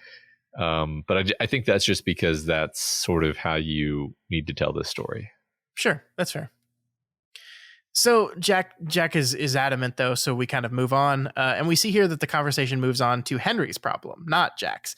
And we learn that Henry, with his super duper hearing, is waking up in the middle of the night hearing his wife walk around the house. His wife, Rhoda, who we're told has been dead for 6 years. And because we've just had these beats in the novel that have established that Henry's hearing is like really, really good, there's no doubt that he's like hearing wrong, right? Like that, like I think it establishes it enough to where you can believe him when he says, no, that gait, the way she walks, these are things I remember very distinctly about her, and the things that I'm hearing match those perfectly. This is my wife.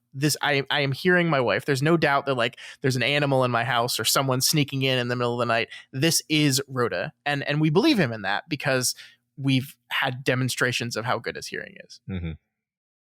Yeah. Freaky and sad for him, I'm sure. And obviously something, supernatural is happening here.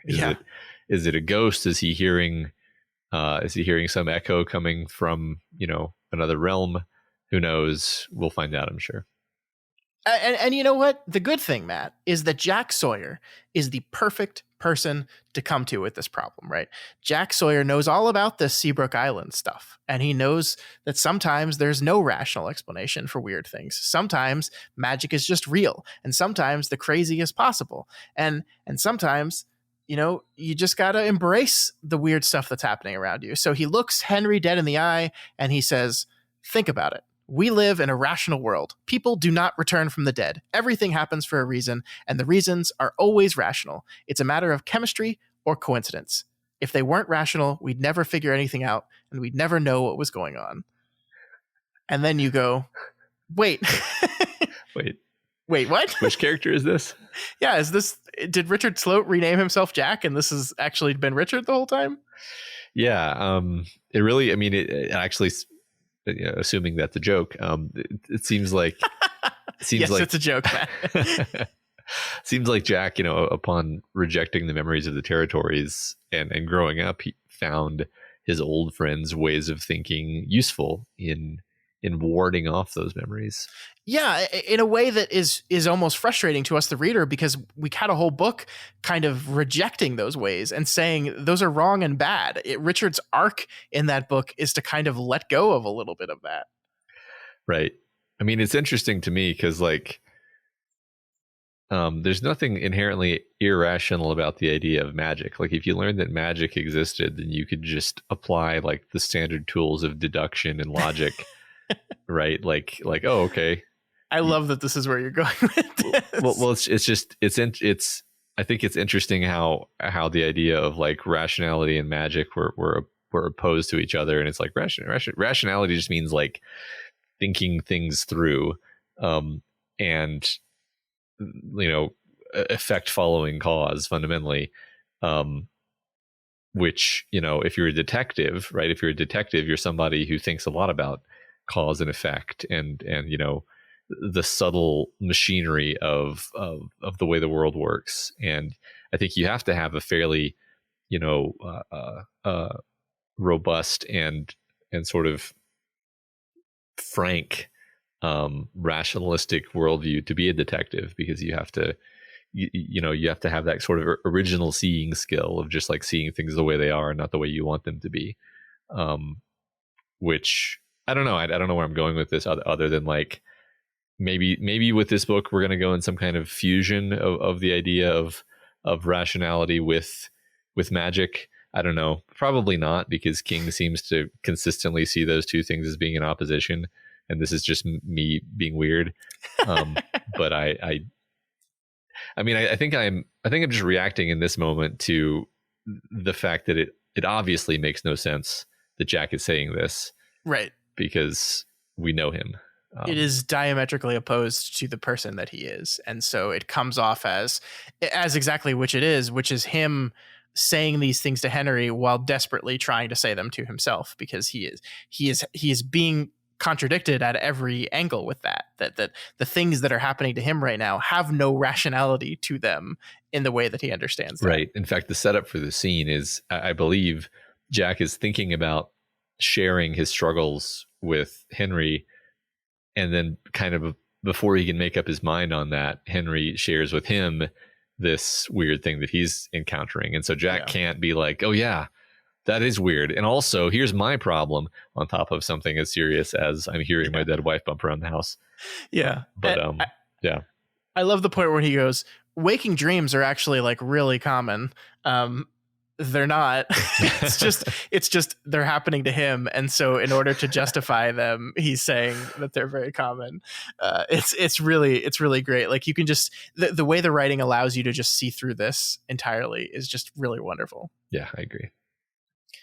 I guess I the thing that I think about this though is, in any other situation, I would be on Jack's side here, right? Like, if you came up, we talked about this in Salem's Lot a lot. Like, if you and I were having a conversation and then you were saying, I'm hearing the footsteps of a person I know to be dead in my house at night, then my response would probably be very similar to Jack's, which is, Matt, you're probably just hearing something and transforming it into that, and you're just wrong. That's not what's happening. Right. But it is only specifically when in the realm of story and the realm of the talisman that we can look at this and be like, Jack, come on, something else is going on here.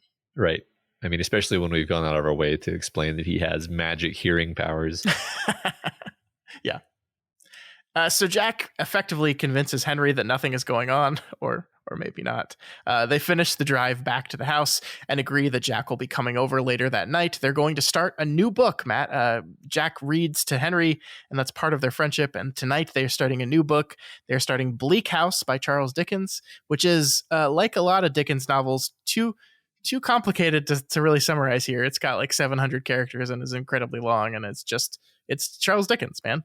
Yeah. Fun anecdote about this novel, though. The first time I read this book, every time I read the phrase Bleak House when they were talking about the Dickens novel, my mind just turned it into Black House, because I was reading a book called Black House. And so my mind just did that. And every time I read it, I was like, Dickens has a book named Black House. Did they name this book after that book? And I don't know why it took me a long time to see Bleak House. It's not like, I mean, I guess it starts with the same letter and ends with the same letter, but I don't know why my brain did that, but it did it every single time. That's beyond dyslexia and into synesthesia. Yeah. Black House by Charles Dickens. So on his way back to his house, as we approach the end of our chapter, Jack hears a rattling in his ashtray. He opens it up, and inside he finds another blue robin's egg, which I'm sure he can just completely rationalize away. He must have found it earlier and picked it up and put it in his ashtray for some reason. But he drops it on the ground and smashes it, and that is the end of our chapter. Yeah, all these robin's eggs that I'm always finding and putting in weird places. Yeah. Don't you just find weird eggs all the time and just put them and store them for later use? I mean, there's eggs all over my desk right now. This actually, my son right now is really into opening drawers and stuff. And so I am kind of experiencing a version of this right now where every time I open a drawer in my house, there's a thing in it that shouldn't be there. Like I went to get some workout shorts this morning and my son's shoes just in my drawer. I don't know when it got there. Oh, he really loves putting things in drawers. That's a very special memory, Scott. It's very fun, but it's also like, why is there a can of olives in my underwear drawer? Here you go, Daddy. I thought you needed these. Yeah, just in case you needed some olives. Yep. All right, and that is the end of our chapter, Matt, and the end of part 1 of the book. We are going to be entering part 2 next week. Do you know what the title of part 2 is, Matt? No, just what's to give the title? you a preview of what it's about. Part 2 is called The Taking of Tyler Marshall. Okay. So look forward to that. Hope nothing bad happens. We'll be reading chapters 5 through 7 next week, the first 3 chapters of part 2, in which Tyler Marshall is taken. Allegedly. Which we knew already. So we did. All right, but before we wrap up for the day, we have to discuss the question meant for discussing. And Matt, this is going to be another one of those things where people are like, man, there's still 45 minutes left in the episode, but they've finished the chapters. What could they possibly talk about? Well, what had happened was y'all wrote so much. So many of you answered this question, and you wrote so much. And I want to give you all credit for the very intelligent things you said, which means we didn't want to slice up your answers too much. So just prepping everyone, this is going to take a little bit of time. Yep. And with that said, let's get into it. All right. So what was the question? The discussion question last time was, what do you think of Black House's divisive opening chapters? Does it work for you? Why or why not? And Michelle Y says, do I like the first 4 chapters of Black House? Yes. Do they work? Yes, if by work you mean they engage me in the writing and set the scene for the story to come. The chapters also work because King and Straub are seasoned published authors with many successful novels and can pretty much do as they please. Rather than start at a story hook, say with Bernie or Tyler or Jack, they linger, loop, and lay out the town. Y'all were quick to pin this laying out of the land to Straub. But King uses the same technique most clearly in the opening of Needful Things and The Regulators. Straub uses it in Mystery. The technique feels cinematic, but it's far older. As you point out, the chapters don't follow the logic of cinema during the virtual tour of Cooley County. The writing calls attention to itself by breaking continuity rules. King and Straub are setting the stage with a theatrical prologue where we're not bound by realism or logic. I'm reminded in particular of Thornton Wilder's Our Town, Shakespeare's Henry V, and Euripides' The Bacchae. I'm also reminded of the opening credits of Game of Thrones. It's very Brechtian. By indulging in their prologue, King and Straub force the reader to slow down. This is not an action-driven story, nor is it a grim crime noir. That's one purpose of the B. Not Tom Sawyer, not Thomas Harris. This is about place and immediacy, right here and now. I think this is my 3rd or 4th time through with my first trip over 20 years ago. This time, though, what I'm seeing is media, the way the writing calls attention to itself, Brecht. Radio, AM and FM, mediatized characters representing perspectives in Cooley County. Advertising, Wendell, the news and tabloids, and interfaces. I'm very interested in interfaces in my research. Interfaces occur in thin places, borders of places, and places of transition. I'm attaching one of my favorite essays on this idea that I think you'll find intriguing. No stress, there won't be a quiz. Oh boy, that's really, really interesting. I obviously Michelle has thought a lot about this. I do agree that the Needful Things opening is different, but I don't think it's quite as broad and flowery and specifically different as this one is. Yeah, somebody also pointed out that Salem's Lot is somewhat reminiscent of this, and it's kind not of. It's not that it's absolutely not. It's that this is so much bigger. Yeah. And more stylized. The Salem's Lot version of this goes on for like 5 pages, where this is, 50, 60, 70 pages. And we do meet all of those different characters in Salem's Lot, but it's in a much more traditional way. Mm-hmm. Yeah. AL84001 says, I think you should consider that the detached narration in the opening and barrage of facts are hard to determine what's important and what isn't, was used here to firmly put you in the mindset of a town under siege of a serial killer, especially the folks meant to solve the case, a fog of confusion mixed with a general air of tension and malice. You can still argue that it's not an inviting way to start the novel, but I'd counter that not everything has to make sense from the jump. And allowing you it to wash over you and gleaning what you can from context clues is a more engaging read than being spoon-fed and not challenged at all. I agree with that. I certainly don't need my books to explain everything to me from the jump. But I think my main problem with it was, and by the way, to reiterate, like this problem has basically entirely gone away on rereads. But my initial problem with it was not that I was confused about what was happening, but that I had nothing to anchor myself to at all. Yeah. I mean, I think there's a deep philosophical question here, actually, and I'm going to say this here so that I don't have to say it 100 times throughout the whole conversation. Sure. Which is like, what does it fundamentally mean to do the beginning of a story well or not well? And like, there's no answer to that. Is the thing. Like I have certain beginnings of books which I think are masterful, and I can say why I think they're masterful.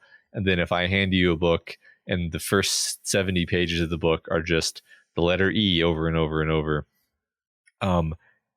you can say that's probably not the best beginning to a book, because for reasons that I don't believe that I have to explain in detail, actually. And here it's like, well, okay, we're missing what I see as fundamental aspects of the way I would begin a book, which is like hooking you with a mystery, introducing a character, and then getting you to care about the character quickly. You know, we're overemphasizing other aspects of storytelling, like setting. You know, typically you think of storytelling as having different elements, and it's almost like we're expanding one element of the story in a huge way, and then we're just not even we're not even going to have the other elements, and it's very disorienting. And you can say it's supposed to be, and I say, I'm sure you're right. I'm sure it is supposed to be, but like. The reason I still think like the reason why I reacted the way I reacted personally is that, as you just said, like I have nothing to grab onto. I'm floundering, and that's just true. So yeah, I don't know. Let's move on. So far, the answer has been incredibly insightful, and I feel like I need to stop talking and I need to just read what these very smart people are saying. All right, you do that. So Donoho89 says, I do personally like the stage dressing style of opening. I do, however, feel that the content of this one is what made me dislike it. The casual fly on the wall feeling is interesting, but in my case, due to the lack of investment in any specific character, it makes it easier to stop listening or just put the book down when it starts getting graphic. I fully agree with Matt. I just can't easily stomach stories that inflict such gruesome and permanent violence on children. Couldn't have said it better myself. Go Donahoe. Yeah. Walking Dude 22 says, I may be an outlier, but I love it. I enjoy the oddity of the approach. It reminded me of the long establishing shot in Donnie Darko, where the camera moves through the high school, giving you a glimpse of key players in their regular routine. Part of my enjoyment here stems from trust in the author. As a constant reader, I trust Stephen King, and by proxy Straub, to deliver the goods. So if they want to play with style and form, I am all in. I know the story is coming. I know that the characters will be real and compelling, so I feel no hurry to get to that part. I can enjoy floating on a meaningful breeze and taking the big picture snapshot. I sort of wish the entire story was told this way.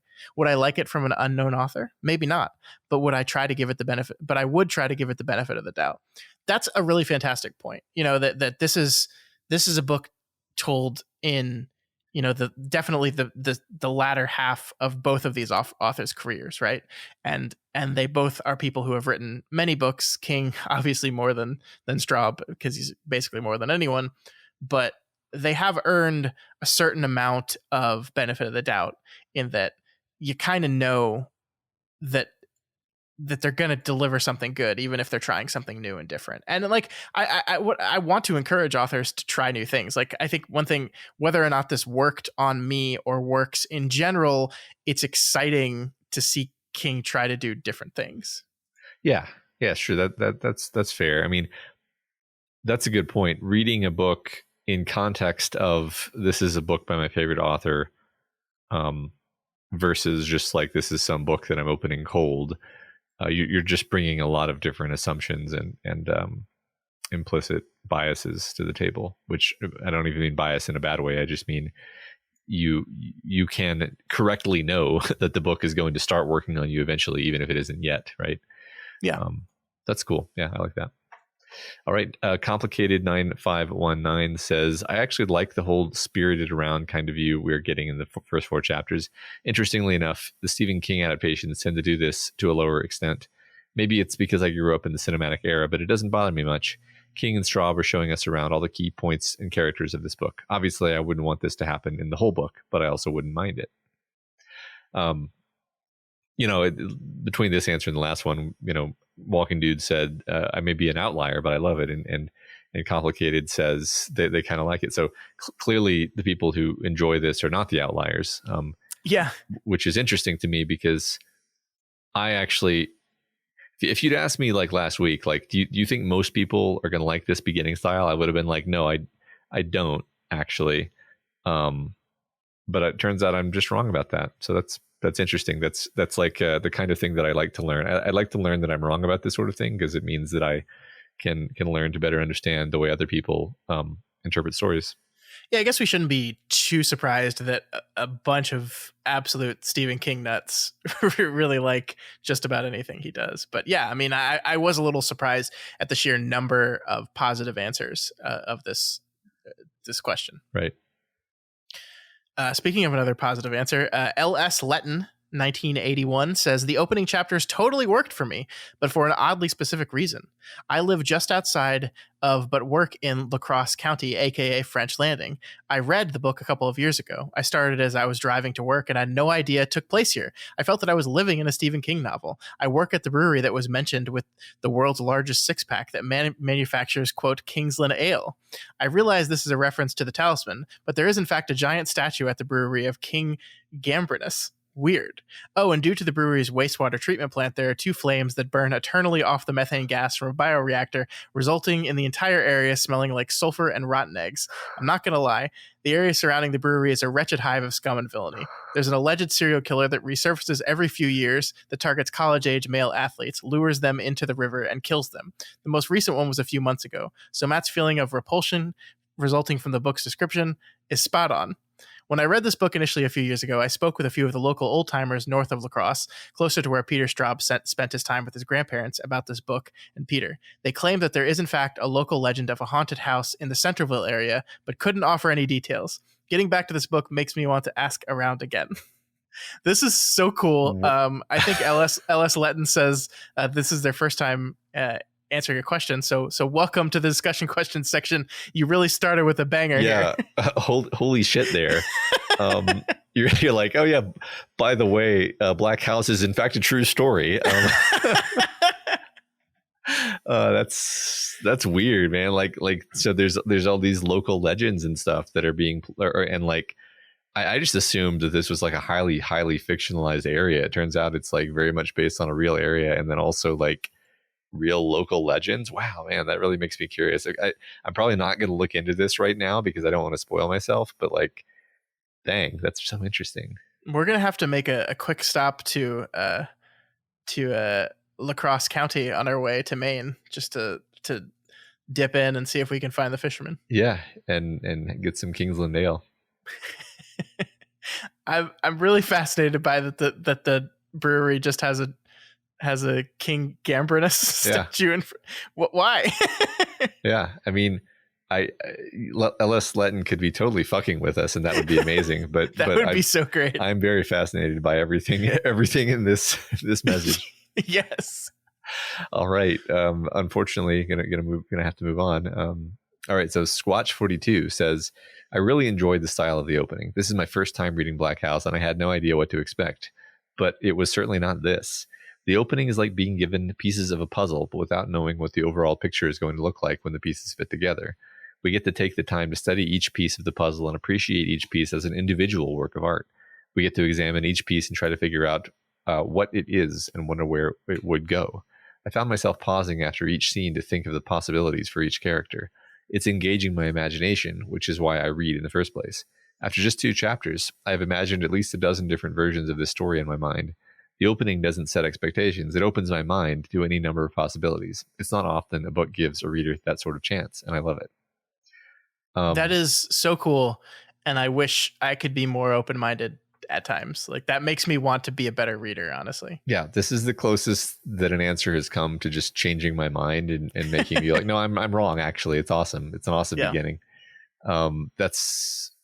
Because like if I could reread it, for the first time with that attitude in mind, I'm sure that I would enjoy it. Like that's such a wonderful attitude to have toward reading, actually. Thanks for the framing of the puzzle pieces. I really, really like that. I do too. Coach Wargo says, the slow opening did not thrill me the first time I read Black House, and next to nothing happens for the first 100 pages.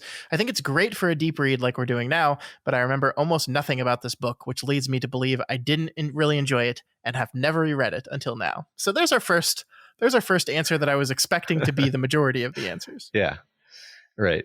And that was my reaction. Yeah. And yeah, you're definitely, summing up what my reaction was the first time as well. I think I too, if I'm being honest with you, I've only read this book one time. I have a general memory broadly of what the beats and the steps of the novel are. I don't remember a lot about this book either. But you know what? I've really been enjoying it so far. So yeah. I'm very excited. Yeah, me too. All right, Just Stand 8460 says, the first time I read this book, I was intrigued by the On the Wings of Eagles sweeping cinematic expository glance we took across the cast, landscape, and potential foreshadowings, but it dragged. I had grown accustomed to King's use of action or drama to open his books, so this felt slow and meandering. I was struggling to visualize any of it because it was not clear what I was supposed to remember and hang on to for later. What's this about, a flood? A water line on the buildings? How will this info pay off later? Why do I care? However, looking back and hearing the show host talk about it, I actually recall it more fondly. The normality of parts of the town emphasized the oddities all the more, and I still love the idea of borderlands and slippage.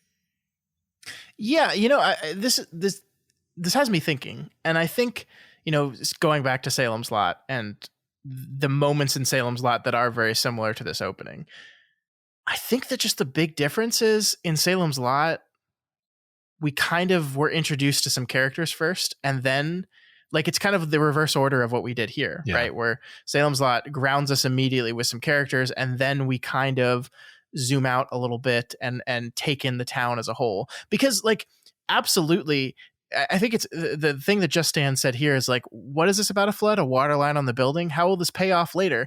Got me thinking so much of the detail of King's writing sometimes doesn't pay off later, in that we just learn this random ass story about this random ass guy. And it doesn't actually matter to the overall plot line, but it stuffs the book with life to where you feel like this is a world in which people are really living it.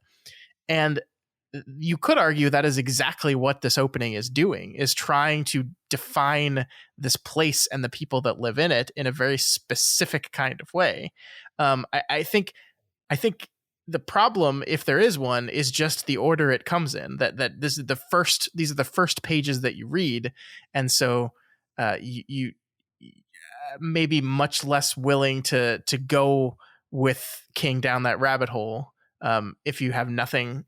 If you don't even know what the end of the rabbit hole is going to be, or if it's even a rabbit, or if it's even speaking a language you understand. Right. I mean, just to once again kind of approach it the reason why I hated history when I was in school is because it was never framed as a story. It was framed as a list of facts.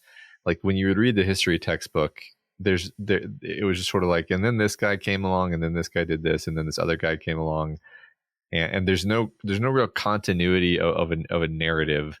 There's no sense of and it's important that you remember that this guy did this because later on that's going to matter. It's just no, it's literally just a list of trivia that we want you to memorize.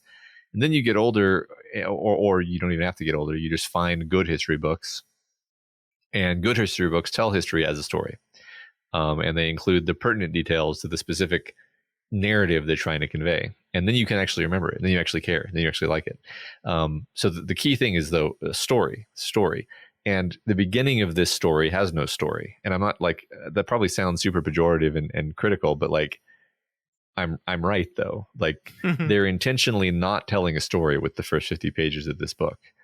Sure. They're throwing you like the other listener said, they're throwing you puzzle pieces, which is interesting, but it's not a story. And so if you don't have a story, you don't know how to assemble these elements into something cohesive that your brain knows what to do with. I can totally see going back and reading this book again, by the way, and having a totally different attitude toward this, because I think you will 100%. And it's because you have the story in your mind, you have the structure. And so you know where to put the things, right? So anyway, I feel like I'm not defending the idea of like I'm right to not like this. It's like, no, absolutely everybody's reaction to this is valid. It's just I'm diagnosing why I didn't like it. That's what I'm doing. Yeah, that's fair. 300-pound Pizza Queen says, I also had trouble getting into this book at the start because of the way it is written. It feels like a tour guide going 88 miles per hour. We have all this information dumped on us and almost no context for it. The only thing that hooked me was the mention of the real-world serial killer Albert Fish and how that might tie into things. I feel like having a protagonist giving us their perspective on the town and murders and then slipping away to the old folks' home and the body in the woods and the marshals would work better for me. Just someone or something to connect to. Yeah, I agree. Yeah. Totally agree. That totally in line with what I was thinking. Mm-hmm. All right, Feldau says, you guys might get into this later, but I think the narration is a direct homage to the third-person omniscient style that Charles Dickens was very fond of. A famous example is the opening to A Tale of Two Cities. It was the best of times, it was the worst of times.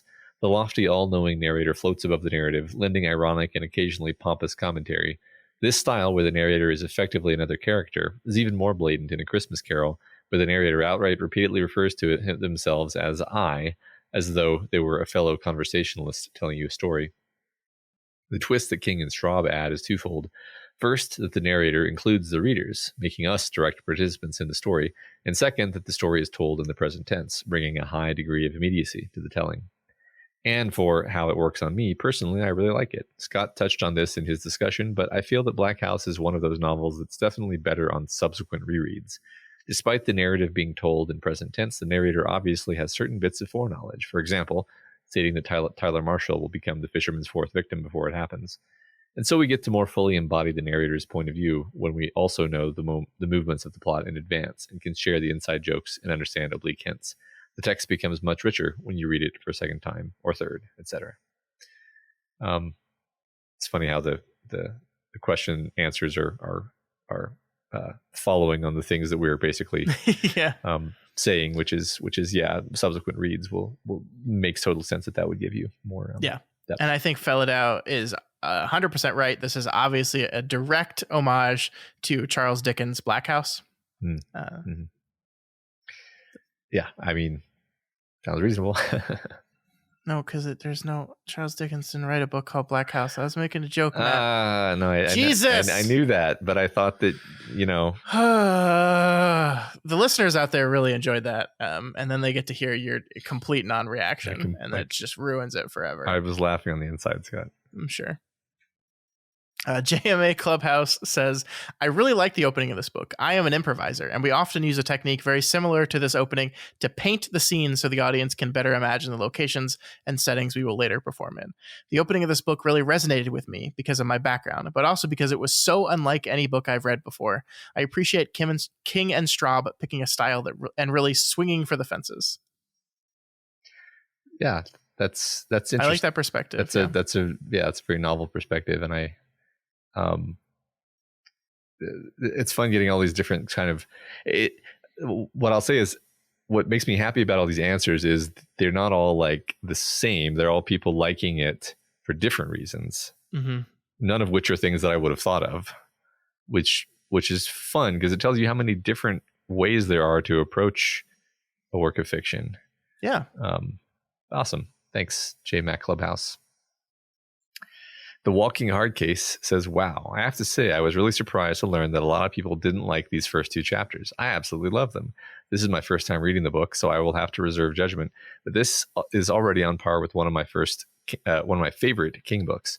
One of my favorite things about King is how he goes into hyper-specific detail about things, places, characters, etc. But in the very next chapter, he can zoom out and give us these 1,000-foot view vignettes of the whole scene. There are others, but the two examples that immediately come to mind are Salem's Lot and The Stand. The opening is such a fun, bewildering, and truly horrifying introduction to the story and place. It also seems to be clearly setting the scene and the reader's expectations, mainly that this will be a wildly different book from The Talisman. While I have no idea what is going on yet, that seems very intentional. I am just enjoying letting these two masters of their craft take me along for a ride. Well, you don't have to call us masters of... Oh, you mean the other authors. See, that was a good joke. That was good. That was a good one. No, Scott, you're just smart enough to get things in real time. Huh. No, that's good. And I agree with you. I mean, you're right. We've talked about Salem's Lot already. We'll be talking about The Stand here in a few months. I do think, I don't want to sound like a broken record here, but I do think it's not just the 10,000 foot view vignette of the world. It's also the way it's written, which just doesn't feel like King to me a lot. Mm-hmm. Like doing it feels like King to me, but the beat by beat of the prose itself just doesn't. And that's part of the way it kind of throws you off, because you just don't feel like you're reading a Stephen King book at all. Like even the most strawbiest parts of The Talisman still felt at least partially King to me. And the first 50 pages of this book doesn't feel that way at all. Mm-hmm. Yeah. I mean, I would guess that the first 50 pages are very Straub dominated, which, it'd be fascinating to learn that I'm wrong, actually, because apparently I'm wrong about a lot of things today. Loonwise says, I recognize the style change, but I enjoyed it overall. I did have to listen to the audiobook through these chapters 2 times to make all the right character and location connections. Stephen King has changed his opening approach many times over the years. Green Mile was a serial release in the mid-90s. It was unique. I was deployed to the Mediterranean on a USN gunship and had to wait extra weeks for each release via email. Anticipation of each new volume, like the gap between Dark Tower 3 and 4, can be maddening. 17 years in this case, Talisman and Black House. Both King and Straub show us again how well they can build both memorable characters and worlds in just a few paragraphs. Yeah, so I maybe I missed something. Did they listen to these 2 chapters specifically twice over, or did they listen to the whole book twice over? Because I felt like I maybe should have listened to the first chapters twice, just because I felt like my recall and my retention was so bad. Yeah, I think they are saying that they listened to these 2 chapters twice. And I thought about doing that, actually. Maybe I should have. I'll go back in time and do that. Okay. All right. Next, Emperor Fried the Solid says, I really like the beginning with a caveat. I usually read the books you cover fully before you start because I'm an uneven reader plus bad at taking instructions. Without spoilers, I like how the beginning contrasts with the tone of much of the rest of the book. I would characterize the intro as actively depersonal, then shocking you into a massive dose of feeling at the end, including pointing out how comfortable you have been at a distance. You've been held at arm's length, then strategically pierced right in the soft spot. Now you're ready for Black House. I really like that framing. Yeah, I mean, I think you're exactly right, because let me contradict myself hugely and say, like, while I didn't like the intro, it did emotionally impact me more than maybe anything else we've read on this whole show. So me liking it and me acknowledging that it's kind of genius are 2 totally separate things. Like definitely skewered me, like made me really uncomfortable and really upset. And like I was thinking about this book a lot when I wasn't reading it. I mean, that's kind of normal actually, but even more than usual, because of how upsetting and kind of like I said last time, like real and immediate it felt. I think that's a really important distinction between liking something and recognizing it as great. You know, there's plenty of famous works of art, you know, in both film and novel format that I totally see the brilliance of it, but I don't really enjoy the minute to minute reading of it. I think we've read a few books for book club that would fall into that. Gosh, what was the one? What was the magical realism one? 100 Years of Solitude. 100 Years of Solitude. Yes. 100 Years of Solitude is a book that I read that book and I'm like, this book is fucking brilliant. This author is one of the best authors I've ever read. It's genius. I love it to death. I didn't really like reading it though. like the moment to moment, word to word, page to page of it was like really exhausting and difficult to get through. But I can simultaneously recognize how fucking good it is. There's also a lot of movies that I've only ever seen once, but believe are great, and I don't ever want to watch them again. Sure. First, usually because they're like horribly sad or nihilistic or something like that. Yeah. Corky Beans says, while I thought it was unique, I did not like it the first time I read Black House. Like many have said, there just isn't anything to grasp onto. What is going on? This is my second time reading the book, and my opinion has changed. I dig it now. It's always good to be willing to change your opinion. Yeah. You know, I actually love when my opinion changes. Yeah, exactly. If not, then you're not growing. Yeah. Apathetic Activist says, I've been more excited for you guys to get to this book than any of the others you have already covered, with the possible exception of Wizard and Glass, which is hands down my favorite King novel and easily in my top 5 novels of all time. Word. This was the first book I listened to as an audiobook. I actually bought it on cassette for way more money than it currently costs on Audible. I have never regretted the purchase. I enjoyed the imagery and sprawling exposition coupled with Frank Muller's expert delivery. It made me an audiobook listener for life. Also, the early Dark Tower references scratched that junky itch in all the ways that mattered when the book was released. I'm a bit more cool in my reception during the second read, but for all the distance this sort of treatment necessarily injects, I am no less in love with the beauty of the language and the invitation from the authors to come along for the closer investigation of the more sinister goings-on in Cooley County. That's interesting, because I think this person kind of contradicts what some other people have said, which is, I didn't like it the first time I read it. I liked it way more the second time. And it seems like Apathetic Activist is saying, I actually am liking it a bit less on my second time than I did on my first. So literally no one agrees in specific. Which is a great place to be. Yeah. Some people like it. Some people don't like it. But the people who don't like it for different reasons. And the people who like it don't like it for the same reason. Yeah. Okay. Like a Fox says, I am trying to put myself into the space I was when I first read Black House, but I do think I enjoyed the detached fourth wall breaking style of the opening. I don't think I would like every story ever to be written this way, but part of why I love to read King is because I think he broadly has a good grasp on how and when it's okay to break traditional story conventions, and he generally does well. I likewise enjoyed the parts of Eye of the Dragon when the narrator spoke directly to the reader, but again, probably because that was a refreshing break from the norm and not the way King tells every story.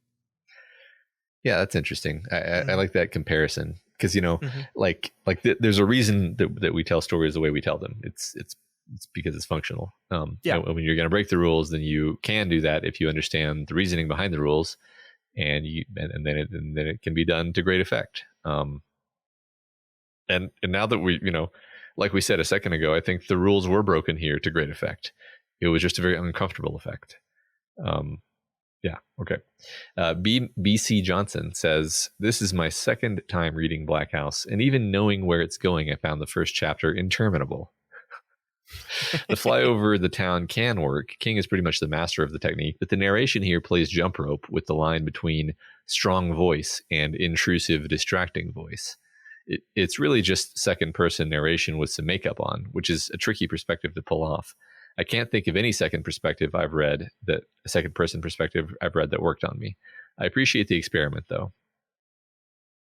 We did read one recent second person story for book club, which I actually liked a lot. Which was that was Harrow the Ninth. Oh yeah, it was Harrow. I was thinking of that one from N.K. Jemisin, the Broken Earth trilogy. I think. It was. I forget the name of that book. The first book of the Broken Earth trilogy. That was a while ago, though. But yeah. So too. I will say I liked the Harrow as an example of it working. Yes, I think I liked the Harrow book considerably more than I liked that Broken Earth book, which I didn't hate. It was fine. It was fine. Yeah, it didn't seem like there was as much of a purpose behind the second person. But anyway, I generally agree that second person is off-putting and confusing. Not that this was second person, but I like the analogy to saying that it's second person with some makeup on, because it kind of has a lot of the problems of second person without technically being second person. Yeah. That's interesting. I hadn't thought of it that way, but I think you're right. Yeah. Next we have Sigma A Gender, who says, in truth, I despised this intro at first. I found the prose needlessly complicated, hated the present tense form, deplored this omniscient narrator, and did not like how nonsensical it felt. And most importantly of all, I hated that Jack didn't appear at the beginning. But one day, I decided to read in order to uncover some secrets, and as I accustomed myself to the world of the story, I came to appreciate every aspect I first insulted. It's a bit like Ada or Ardor by Nabokov, or any Brandon Sanderson prologue, where it's so impenetrable at first, but you learn to appreciate the beginning as you read further on. Strangely enough, I picture Black House's aesthetics as the labyrinths in Puella Madoka Magica. I realized this only in hindsight as I watched the anime long after I had read Black House. We have returned to peak fiction. You had me until Madoka Magica. You had me. I was totally on board. I was like, yes, yes, yes. And then I watched that anime, Matt. Remember, I did it. We did watch that anime for a Deepcast. I hated it so much. I hated it so much. Just delightful. I think if you go back and listen to the Doofcast episode, you'll see at one point I'm like, I really like the lighting, because I was just like desperately searching for something nice to say about it. The lighting in that anime is really spectacular, actually. It is pretty good. Nothing else worked on me in that. Nothing at all. Yeah. No, but it's another reader who despised it at first, which it's kind of how I felt, but then it grows on you. It's funny. I feel like a year from now, you're going to ask me how I felt about the beginning of this book. I'm going to be like, I always loved it. I always thought it was genius, and I loved it. I'm going to deny that I ever felt otherwise. Unfortunately, there's no record of that at all. Yeah, that's right. That's fortunate. All right, Becky B says, "Hi y'all, I'm so excited. Finally caught up and I can answer the discussion questions. I read this book way back when it first came out, but it really feels like the first time. I do not at all remember what happens, so I should be spoiler free. This book is definitely a slower build-up, but that doesn't bother me much. It kind of reminds me of a bit of Needful Things. What I liked the most is how clearly I can see this town after only a couple chapters. The glorious description of the sun on the river, the rundown neighborhood, the Thunder Five who are looked down upon by the rest of the town, but could think circles around most of us. Mostly, I love the bee. It immediately made me think of Jack's mom, the queen of the bees." Yeah, so this is interesting because I don't disagree with Becky that you have a lot of good images of the town. The one thing that's really interesting to me is the book goes out of its way to describe like cardinal directions and locations, but I could not map out this town if you paid me to. And I've read the mapping out of the town multiple times. Like if you ask me right now, where is Jack's house in relation to the radio station, or relation to the brewery, or relation to where the Marshalls live, I have no fucking clue. But the book told you all this. It actually did. Like you could like draw a map based on what this book said, but none of that is retained in my head because there's so much of it all at once that you just don't retain it. Yeah, I can't find myself or my way around in real life, much less in a book. But you're right though that there are specific visual images, like even some of the more horrific descriptions of settings, like the murder scene or the place where the body is left. Like that is a vivid image that's printed on my brain now, for better or worse, right? There's a lot of images like that really jumped off the page and stayed with me, even though maybe at the time I felt kind of low-key annoyed at how much we were moving around and how nothing was connecting dramatically. I still vividly was imagining the imagery of it, actually. Sure. Jennifer D says, I want to like it. I want to be excited about something different. I'm not. Every time I hear myself talking about just wanting things to be normal, show me my protagonist, make me love them, show me my villain, make me abhor them, etc., I feel like an old person complaining about auto-tune and skinny jeans. Ugh, save me from myself. Yet here we are, me being annoyed by things that stray from my comfort zone and berating myself for it. I don't know exactly when I became a stodgy curmudgeon, but I might as well embrace it at this point. Acknowledge your flaws and live your very best life, my friends. No, I think it's totally valid to dislike this beginning. Yeah, I think that it's possible to acknowledge the good points that people have made in these answers while also just being like, yeah, I just didn't like it. Don't think there's a problem with that. No, not at all. All right. Bunslinger says, for the discussion question, I felt the opening was a little jarring and hard to get into. However, I believe it pays off with the introduction of Jack again. I let out a tiny whoop when he showed up, as Jack helped ground the story and create a groove that I could get into after all the confusion from floating around French Landing. The author's decision to choose this narrative voice and way of opening the story was unique. I haven't read many books like this where the narrator is so active, with the only one coming to mind being The Eyes of the Dragon, where the narrator is essentially their own character. I believe this choice in narration was made to give Black House a more fairy tale / fantasy flavor, just like in Eyes. Also, although the opening is strange, it's hard to hate all the beautiful prose given to us by Straub and King. It really weaves together the world and provides us with the taste of fantasy and magic. I like the Eyes of the Dragon comparison, and the idea that it gives it a little bit of a fantasy fairy tale flavor. I like that a lot. Yeah, one thing that I definitely did think of and forgot to say at any point was, I do feel like the fact that we meandered so much made it like land so much harder when we finally get to Jack, because you're like, yes, like if it had just been Jack on page 1, then you'd just be like, oh, it's Jack, yeah, cool, sure. But isn't it kind of hilarious that that's like solving a problem that you created? Yes, you're right. I agree. It's like, the author is saying, this book is so confusing and unwieldy, I need to ground it a little bit, and the editor responds, why don't you just start grounded? No. No. This is the better way. That's great. All right. So we have Jeremy V, who says, I love the opening style the authors chose to do for this book. It reminds me a lot of the opening scenes in movies, which I'm a big fan of. I think it works great in books as well, where the author really makes you feel like you're flying over a landscape.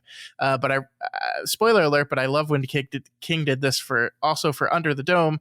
And as we scan around in the town like Salem's Lot, I don't think that's a spoiler. That Matt and Under the Dome, they fly around and you see the town. Okay. Another one of my favorites comes from The Hitchhiker's Guide to the Galaxy, where Arthur Dent sits down in a machine and it shows an immersive replay of the day deep thought gave the answer to the ultimate question of life, the universe, and everything. He is invisible and can seemingly float and fly above the crowds of people and is able to go through buildings and to whichever direction he wants without being noticed by anyone, since he's basically experiencing an all-dimensional movie. Very fun read. I hope that one day you guys would cover this series as well. I don't know if we'll ever do that, just because I think we've both read those books already. I've definitely read the first one. I don't know about the other ones. But... Ooh, interesting. Yeah, possibilities. There are possibilities.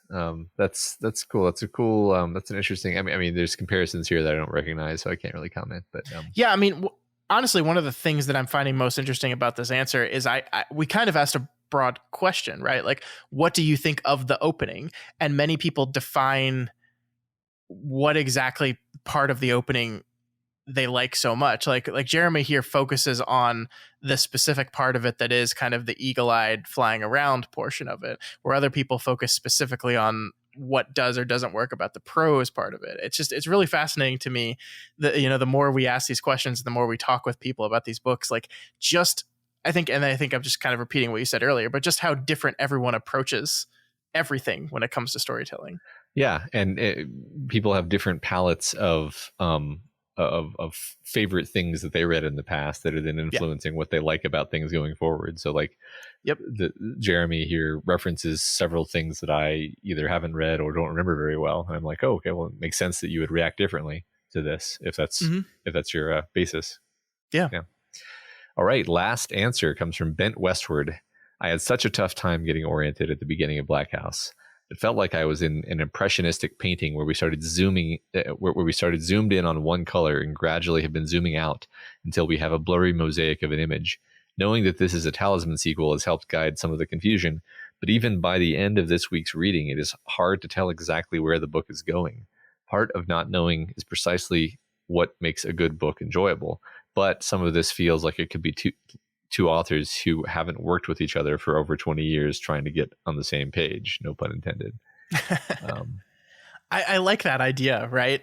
And it's so interesting because it's like, we're starting and we're shaking a little bit of the dust off, but it's like, but books are edited. but I love the idea that they just carried on, that the edits that were done to this early part as they're shaking the dust off were just like a little bit more sentence structure and not overall structural edits. Yeah, I mean, I will admit that that the thought occurred to me of like the two authors switching back and forth and kind of going off the rails and being like, okay, shit, like I need to guide this back onto track, and then maybe it takes them some time to sort of literally land the story in the head of Jack Sawyer. I kind of don't think that's what happened, though. Actually, like I think they did this on purpose. I think this is intentional. It was funny to imagine, though, that like this was the result of two authors just getting super confused and. Wait, how do you write again? Yeah, right. Yeah, no, I like that. All right, we did it. Finally, we have reached the end of the questions. Thank you so much to everyone who participated in that one. We spent a long time on this, and it's because your answers were so great. So we really, really appreciate you all taking the time to reach out. Yeah, definitely. But we do have a new question for next week, Matt, and hopefully we will get as good answers, but hopefully slightly shorter ones. Matt, what is our question for next week? Who's your favorite point of view character that feels like they're losing their mind, but might not be? Yes, in honor of Jack going a little bit cuckoo. Yep. This is the theme of this question. Yep. I can think of a few off the top of my head. Yeah, so that could be book, movie, TV show. The world is your oyster. Yep. All right, that is going to do it for us this week on Kingslingers. Next week, as we said, Black House continues as we move into part 2, and we will be covering chapters 5, 6, and 7. Oh, Matt, here we go. We're finally getting into the story proper. I'm so excited. All right. I literally can't wait. Remember, you can reach us via email at kingslingerspod@gmail.com, over on Twitter at kingslingerspod, and over on r/doofmedia on the subreddit to answer the question or to just hang out. Yeah.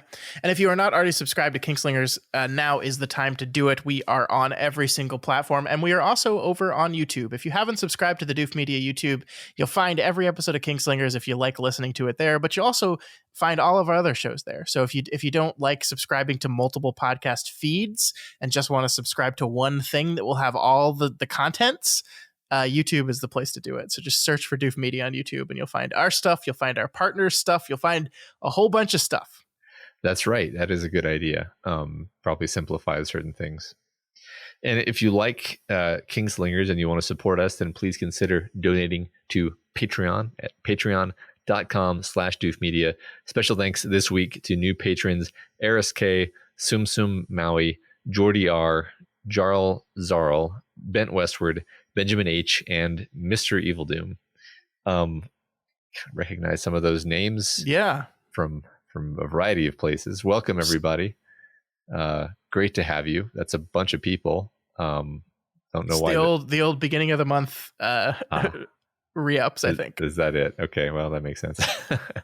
Well, I mean, the problem with Patreon is if someone cancels and then re-ups later, it doesn't show up as different than. So we might have said some of these names already. Is what I'm getting at, but that's okay. We still love you. We do still indeed love you. And we hope you enjoy the bonus content over on the Patreon. Absolutely. Don't forget Gerald's game out now. But of course, if you cannot afford to donate right now, that is absolutely okay. You can help us out by sharing the podcast, and you can help us out by leaving a rating and a review.